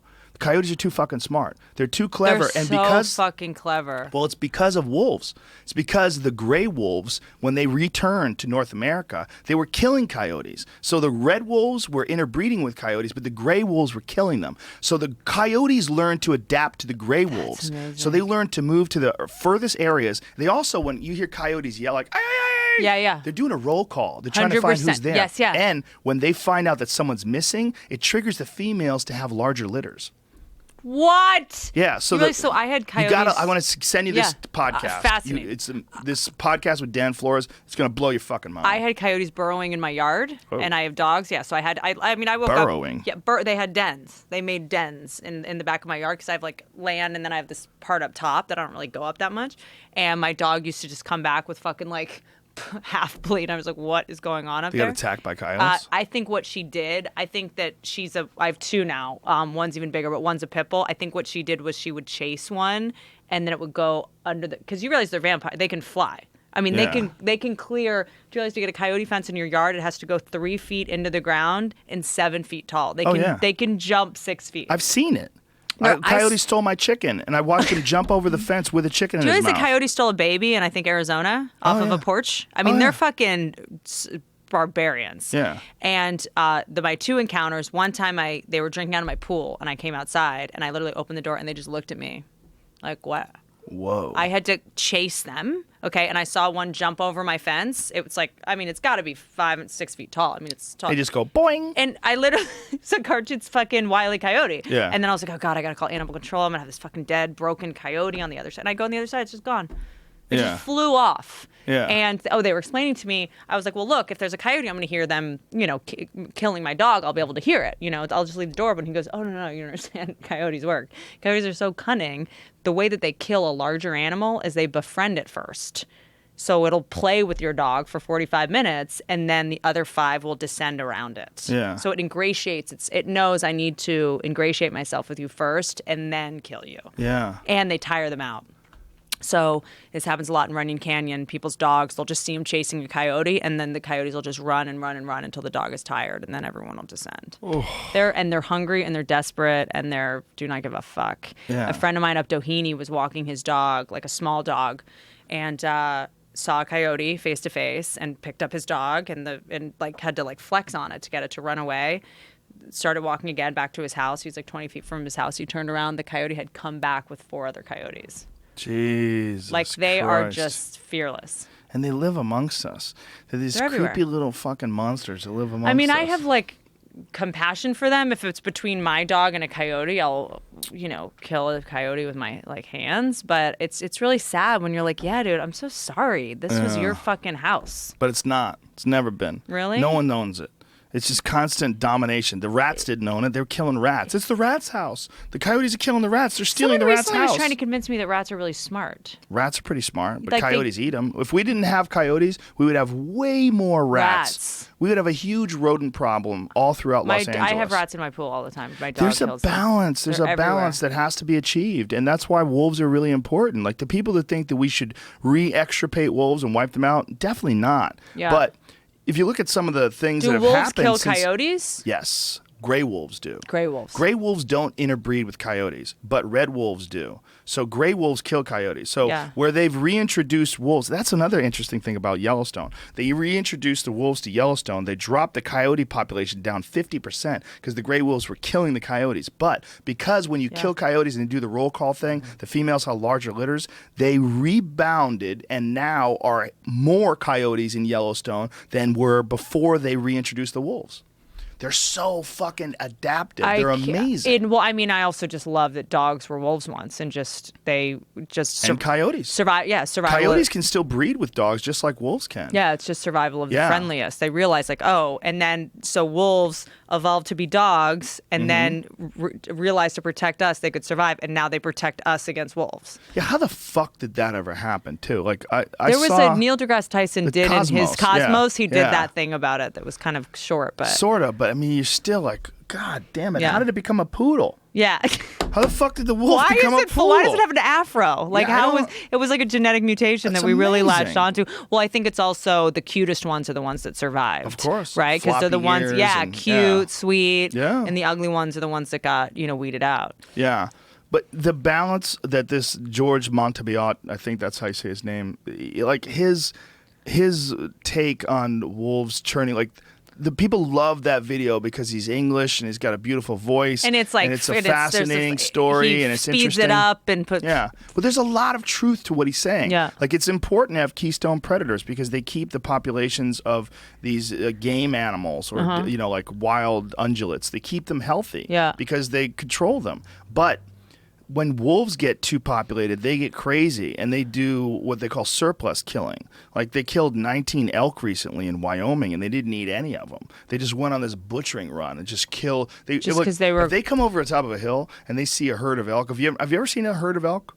They're amazing. No. Sometimes they're huge. Sometimes a herd of elk could be 100, 200 strong, and it's amazing. You'll come over a hill. I've only seen maybe 30 of them together, but it's quite a sight. It's amazing. Like you're like, wow. Just fucking in muscles. Colorado, I saw 30 of them together, and we came over the top of this hill, and we were like, whoa, whoa, whoa, whoa, look at that! And there's this herd of wild, 500 to 1,000 pound forest cows that are wandering. Look, there's a good. I saw a moose in Jackson Hole, and I was like, that's rare because those are all bulls. Yeah, I was gonna say usually there's females around amongst them. You saw wolves? I saw moose. Oh, moose. And the guy that we were doing a little thing on it's called the Snake River. I don't know, in Jackson Hole, was explaining how moose kill bears. They kick them. It's so fucked up. Yeah. I think he said there was a video somewhere of it. I'm too terrified to look at it. That they wait, because they obviously can't fight the thing. They wait till a bear is running up on them, and they just wait donkey at the kick 'em. last minute, just basically knock their head off their bodies. 15% of all wolves that die get killed by moose. That's amazing. Yeah, 15%. That's the mortality rate of wolves. That's fucking crazy. Yeah, moose don't give a fuck. They don't give a fuck. I also didn't realize how big, and I mean, they're just like tanks. Yeah. Oh my God. And they're fast. Yeah. Oh, they're huge. Yeah, you're just like, what is that? The first time I saw one, we were hunting them in BC, and we saw this female, and it was like that scene in Jurassic Park when Jeff Goldblum sees the dinosaur for the first time. We were like maybe like 500 or 600 yards away from them, and we opened up the window, and looked outside, and went, fuck. Yeah. They were huge. They were just wandering through this field. And, they're living in a dark, dark place where we found one that had been killed, a calf that had been killed by wolves. And it had been killed hours earlier. It was fairly fresh. Hey. And it was a crazy scene. I put it up on Instagram. And it's such a strange scene because there's this carcass, but there's hair everywhere. Yeah. Like everywhere. They just in movies, tear they it apart. never show the hair. See if you can find it, Jamie. It's like probably like a year old. It's an old Instagram picture. But the picture was when we got there because we saw these crows circling. It was all crows, and they were squawking, and we walked up on it, and we found this thing just devastated. But it's so eerie to think that there's these wild roaming and the Canadian wolves are just wild as fuck. They've never been extirpated. These are the same wolves that they brought into Yellowstone were actually Canadian wolves. The gray North American United States gray wolves were actually smaller than the ones they brought from Canada. Because when mammals come from colder climates, they have larger bodies. That's why moose. For more fat. And by the way, again, this is a bear. That's fucking Gangster. Gangster as fuck. There's barbed wire on the fence. This thing climbed at 12 foot high. They don't know how it did it. Climbed a 12 foot high fence.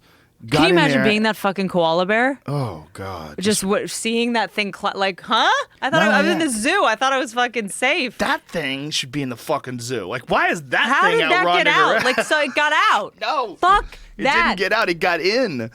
I mean, it lives. It's an LA celebrity even before becoming a lead suspect in koala killing. Just a month or so ago. Someone told me it got poisoned. No, it's pretty recently. Just scroll back. You just missed it. Does it have a collar on? Yeah, March. Because they're tracking it, right? Yeah. Oh, yeah. It's got a collar. Yeah. Yeah, they are tracking it. His name's P22. Maybe this was a different one. You say give him a name like he's a fucking prisoner. Well, how about give him a name? Can we call him Fred? Before I... Oh, God, don't show it to me. They discovered one of their oldest koalas was missing. Oh, stop. You're sad that the mountain lion killed the koala bear? Koala bears, they're not even from the same fucking continent. Koala bears are a bunch of rapists, though. Yeah, but what if fucking... Can you imagine? This koala's never seen a fucking mountain lion in its life, probably. Oh, no, definitely not. And it's like, what the fuck? Well, he probably saw that one a few times. That was like some Game of Thrones shit. Yeah, exactly. That shit was... But before the fake poisoning of it, maybe I'm conflating it with something else, but there's probably other ones that have been eaten poison or something. There's a lot of them. Because they were saying stop putting poison out on your lawn because fucking, You're gonna kill monsters? Yeah, you're gonna kill these awesome fucking murderers. Is that okay, so a friend of mine was hiking in Griffith Park and her dog came back like covered in like innards of it, like deer innards, like I mean, like literally had like entrails like up all, like wrapped around its nose, and the mountain lion had killed deer. And the dog rolled around in it. Oh, okay. Why does a dog roll around in a dead animal? They always do that. They'll find a dead squirrel and they'll roll. Is it My to dogs would do get that. the scent on it? I'm not really sure. Because it actually makes me think it would make another animal want to attack you if you smell like blood and deer innards. I think they know you're not dead. But I do know that my dog, another... Look at him. I'm just going to pretend like I'm a dead body. It's awesome. Same outline. It got poisoned but it didn't die. Oh, man. Okay, so I'm not a total... A poster cat for California's rat poison problem. Yeah. Well, there's two options. You poison the rats or you invite more coyotes to live near your house. They say when they eat dogs... catch-22. That's also in the Dan Flores podcast. He talks about how when they eat dogs, they're not really eating dogs because they want to eat them for like a meal as much as they want to eliminate predators. Like competing predators, especially like cats, because the most of what they eat, like coyotes eat like a lot of bugs, they eat a lot of grasshoppers, they eat a lot of rats, they eat a lot of rodents, cats, rabbits, but the cats compete with them. Because cats are fucking murderers. I know, I but posted this shit about how many cats. Do you see that off my Instagram page? This article that I posted about how many fucking birds and mammals cats kill in the U.S. alone every year. Just house little cats? House cats. Yeah. Billions. They're so... Billions in the B. Look at this. Responsible for the deaths of 1.4 to 3.7 billion birds and 6.9 to 20.7 billion mammals every year in the United States. What kind of mammals? Squirrels? Rodents. Yeah. Squirrels, whatever. When I was a kid, I had this cat, and he killed a squirrel, and he was walking. We lived across the street from this park, and this cat killed this squirrel and had it in between he bit it on its neck and had its body underneath his body. So he's walking with it like this. Like Weekend at Bernie's? Like dragging it. But he's holding on to it and like... Having to walk around Jesus. Yeah, we called it Kitty. Like my cat was named Kitty. Like that was his name. Like I had a name for him. I named him like Conan the Barbarian in the comic books. Had like a lion that he has, or I had a jaguar as a pet. I forget what its name was. I named it that. My parents like, shut the fuck up. so no one in my house Kitty called the it that Barbarian. but me. So it became, his name was Kitty. But Kitty was like this. I had a big black cat. Cats are sociopaths. He was a murderer. Did you ever see when Tippi Hedren came out? Because remember she like raised lions, and Melanie Griffin grew up with lions and shit in the house. Oh yeah, I heard Google about that. Tippi Hedren lions. Yeah, what the fuck? And she recently came out and was like, "That was a horrible idea. That was a mistake. Duh. That was super dangerous." Like one of them, I think, cut. Melanie Griffin had to have surgery on it because one of them pawed her. Like, yeah, so she grew up with these things in her house. That's Melanie Griffin. Nope, that's Tippi Tippi Hedren, her Hedren. mom. What kind So of just a go crazy through bitch has a fucking pet lion? No, she had tons of them.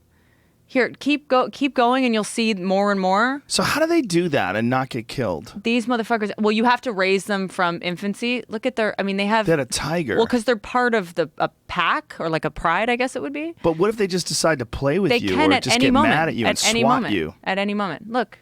Look at them pawing on the kid's They head. could, and they did. So they tried to make a movie out of it. And one of the cameramen got his face like ripped off, and they were like, "Never mind." This gives me anxiety. Look just at this. I watching know, because you know that they're sociopathic. I think if you Well, they're not sociopathic. They're just natural. Look. They have all of these reward mechanisms that are built into their DNA. They feel good when they chase after things and kill them. Yes. They need to hunt. That's part of the problem with zoos is that these things. It's like extracting a guy's cum. Through a straw. Yeah. Like, oh, I know you need to get rid of your cum, so we're going to take it through a straw, but you're still horny. Does that make sense? It's part of the, yes, Not it's part of the really. like hunting and, well, you gotta, I'm with you. I'm actually with you on that. This is crazy. It's crazy. It's fucking crazy. And she came out recently and was like, nah, never mind. I really don't endorse doing that. How did she get rid of the lions when I don't know. they got older? She still has them. You know what? I was trying to organize going to her because she has like a sanctuary.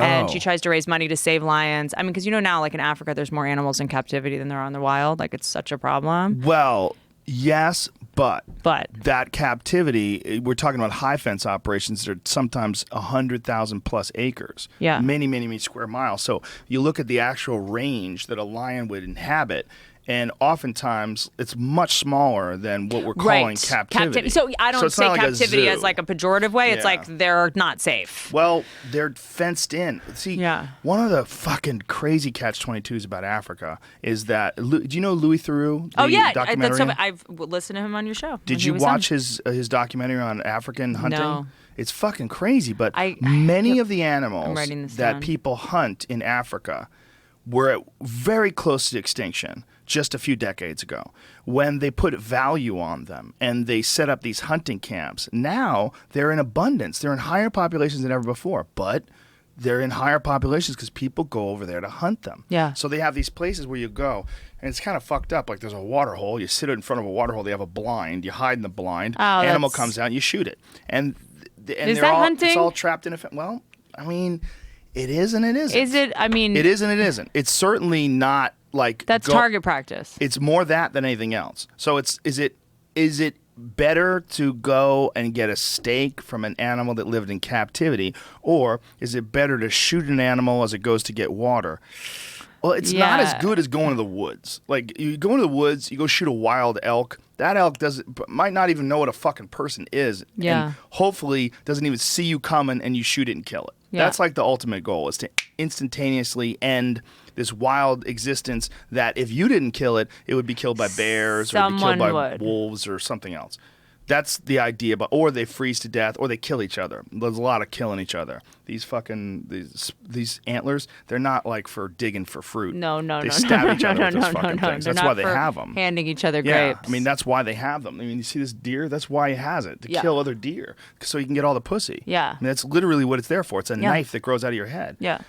So it's not that. But what's crazy is these animals were worth nothing and they were being slaughtered by poachers. And then you go, well, these poachers, man, that's fucked up. Yes, but they're really fucking poor. They're really poor. So what do you do about that? Because you have these people that are living over there that they have to risk their lives to try to poach these animals for meat, for food, and then there's the horrible trade like rhino horns. But it's also, it's like you can't just say stop. I mean, it's like saying to a drug addict, stop doing heroin. It's like we have to replace it with something, either Narcotics Anonymous or another drug or something. It's like you can't say stop poaching without there's no other way to fucking make money. Exactly. The poverty is insane. I have had friends that have gone over to Africa, and one of the things that they say is you just like my friend Justin Wren, who he goes to the Congo. He stays there for months at a time, and he's building wells over there. He's an amazing guy. He's the guy who just got malaria for the second time. It's like, you don't even understand what poverty is until you see how these people live, these poor people.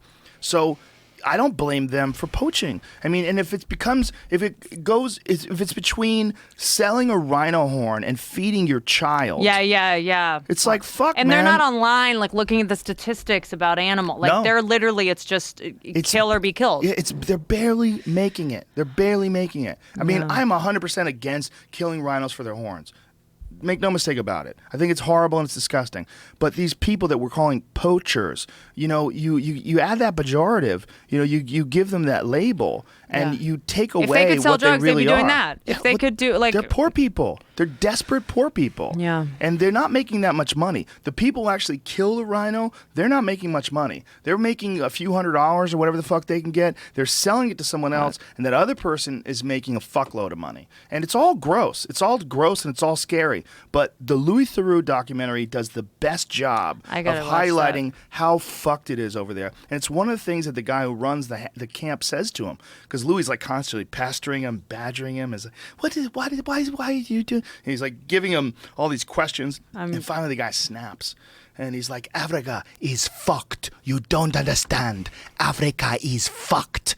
He goes, if these fucking animals are not worth something, they'd be gone. Do you understand this? Oh, and it's wow. this really crazy moment where you realize the problem is not as simple as why do people want to go over there and hunt. The problem is this breakdown of what we call civilization in this area, where you have people that are impossibly poor and they're surrounded by animals, and the only value around them is those animals. It's so crazy. So fucking crazy. So it's either you're involved in the tourism business that has people coming to look at these animals, or you just have to fucking kill them. Right, and by the way, the tourism industry is not as fucking profitable as the hunting industry. No. It's just not. Because if you want to go over there and kill a lion, it costs you $50,000. And what's really fucked up is these lions now in Zimbabwe, where that Cecil the lion was killed, they're killing 200 of them. They're just going to not poach them, they're just going to assassinate them because they have too many. And now the lions are destroying all the ungulate population. They had a balance that they had created through hunting. So are lions down there like coyotes or here? Well, they're fucking lions. Yeah. You know? I mean, look, they're amazing. Lions are incredible. Look. I saw that thing you posted of the lion. Look at my fucking phone. Like, hold on a second. Jumping off that thing. But look at this. This is my phone.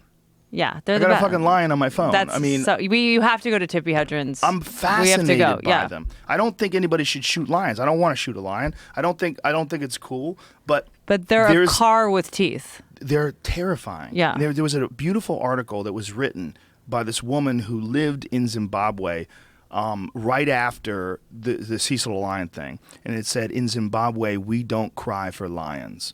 And it was explaining how they terrorized her village, how they killed her loved ones, and how people were, when they would go out into the bush, there would be a very real concern that they would be killed by a lion. And it's not that the lion is bad; it's just that that's what lions fucking do. That's what they fucking do. Yeah, and that's their only. You can't have too many of them.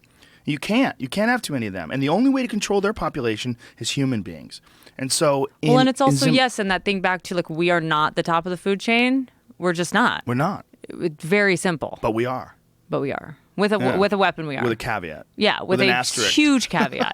With it, you have to be able to, first of all, know how to shoot a fight. Like me and that machete or fucking samurai sword, I'm not the top of the food chain. I don't know how to fucking use most of the weapons out there. If you had a drunk person who couldn't walk that good, you'd fuck them up with that. You know what I mean? It's all depending on what's the level of the threat. If a lion, since I have no ability to even understand how anxious it would make me to be in a room with a lion is probably faster than me picking up a gun and shooting it. Oh, yeah. I'm dead by the time I pick it up. Well, you would have to, first of all, not just know how to shoot a gun, you would have to have experience shooting a gun under pressure to manage your anxiety. And to shoot it, I went to a shooting range and I was like, gunk. Like, I could not even. How's that go? I was like, gunk. Like, it was ridiculous. That's the best sound effect. It starts with a G. A G. Like, gunk.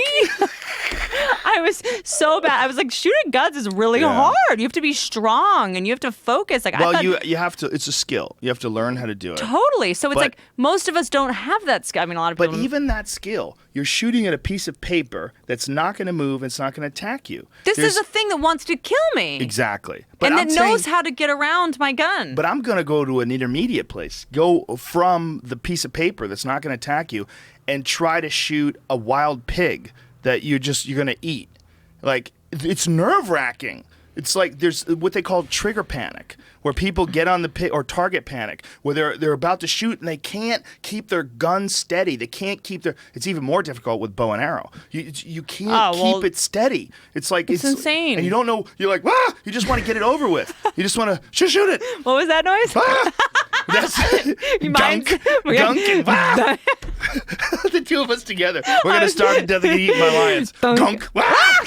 But there's this panic where you just want to get it over with. You're so overwhelmed, you can't breathe, and you just want to pull the trigger in, and most people miss. Like the vast majority of people that bow hunt miss or rifle hunt miss. It's a matter of controlling anxiety, and I'm sure that exists in That's why in the Navy SEALs, one of their training is, they put a bag over their head and take it off and disorient them so that they can quickly focus their eyes. Because when something's moving around, it's just like, it's a muscle to be able to, Well, it's just dealing with adversity, dealing with anxiety, dealing with the moment is here now. Yeah. You've been training, you've been preparing, ready, Pressure's go. on. Ah! You see that with fighting all the time. There's guys that look amazing in the gym and they get to a fight and they can't perform. Well, you can't really simulate that experience, right? There's no way in practice to really simulate it. Even in practice, when you have, you go live, like you have simulated fights. Like is that why Mayweather would have, an audience and shoot his practices? And talk a lot of shit. Yeah. Talking shit puts a lot of pressure on you, too. That's a big thing. Wow. Like guys do that, bow hunters do that. They talk shit to each other while they practice.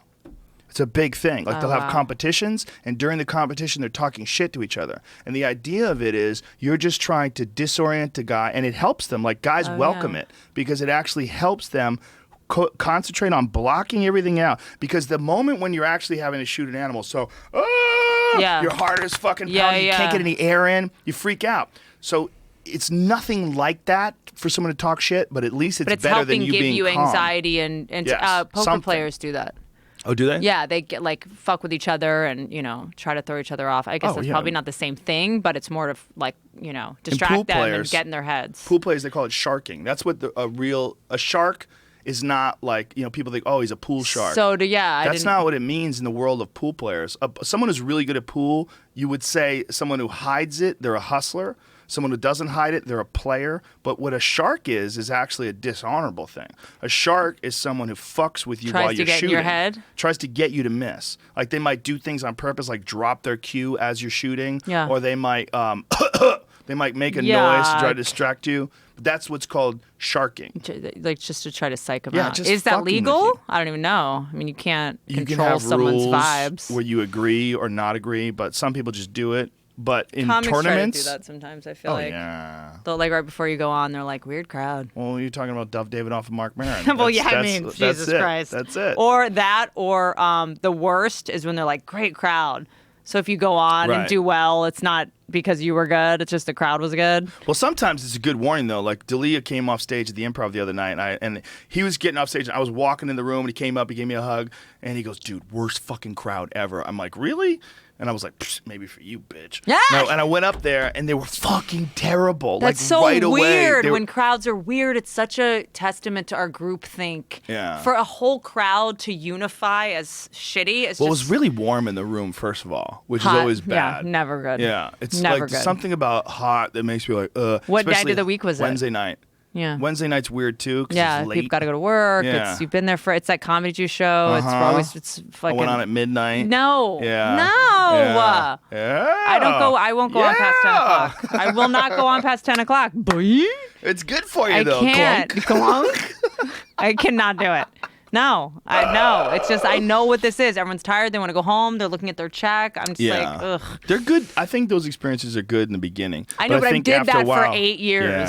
Yeah, I agree with you. You Like know. bar shows. Yeah, right? like I paid I used to do stand up at Lucky Strike on Highland, and I'd have to time my jokes knowing a bowling ball was about to hit some pins. I'd be like, and anyway, so then he called me, and then I never called him back. Like you had to time your jokes. I did a road gig once at a restaurant in Massachusetts where the intercom that the restaurant used to call people's tables was the same system as the microphone that I used on stage. So I'd be in the middle of talking about something. Johnson, party That of two, is your so- table's ready. Fucking great. It was the only time they ever did comedy there. I was the only one. It was like a one-person show too. I just went up there. I was like, "This is." There used to be. Do you remember Miyagi's on Sunset? Oh yeah. Oh yeah. You literally do. It's a sushi restaurant. It's not there anymore. You would do. There was like a stage. It's like a pink taco now. Is There that what was it is? exactly. Yeah. And there was a stage, and then there was a bridge with like a creek. Yes. Like there was you and the literally a audience. fucking fountain between you and a bridge and like a koi garden, like a little Chinese garden, and then a bunch of people, and then they always had MTV Jams on television. There were televisions on every wall, and people were just watching MTV Jams, and then you're just yelling. I remember one time Duncan Trussell got on there, and we didn't even know people could hear us, and I was like, I don't think anyone could even. Are we bombing, or can they just not hear us? And then Duncan Trussell got on stage and started basically yelling the most offensive things imaginable, and nobody responded. And we realized, like, oh, they just can't hear us. Oh, that's like so he was ridiculous. just like yelling. He was like, huh? Just like yelling, and everyone just kept eating. What's their crazy sushi. is Miyagi's is across the street from what used to be Dublin's, which was Yeah, like an which was the amazing spot. room. I didn't ever. That was an around amazing for that. room. I remember that was like the Whitney hashtag Cummings. Dane Cook. It's already 4:30. Yeah, I missed my thing already. You had a thing? I have to get my hair back to brown Why? because it's For your sex scene? surreal. Yeah, exactly. Is that what it I is? don't want to distract anyone. I don't want to become a sex symbol. I don't need that stress. You don't need that pressure. No, I have to go back to brunette. This was Why? just sort of just because I'm working on something, and Oh. they just don't want it to look blonde, I guess. Fuck Yeah, I know. them. welcome. But this is I'm them. I'm not a blonde. That's not my brand. Why did you do it in the first place? Brand. I did it. This is gonna sound weirdly narcissistic. I for some reason went through a little spurt where I was getting recognized a lot. I was touring. And I was like, let me just dye my hair and see what happens. And nobody had any idea who I was. As soon as you went blonde. As soon as I went blonde. That's interesting. I was just completely invisible. So you have a love-hate relationship with being recognized. I don't not like it. It was literally more like... Let's see. What? Like a let's see thing? Yeah, it doesn't annoy me. It doesn't bother me. I'm super grateful. I see people that come up to me in airports as like my boss. Like they're the ones that... Don't say that. The fucking guy who sent you the email I is know, going to show up again. That's right. That dynamic. Guy waiting but it's outside like, the window. Probably he's going to hear about this. The people who podcast. I'm sure. I think he's. She remembers me. He's an Amy Schumer fan, for sure. He's done.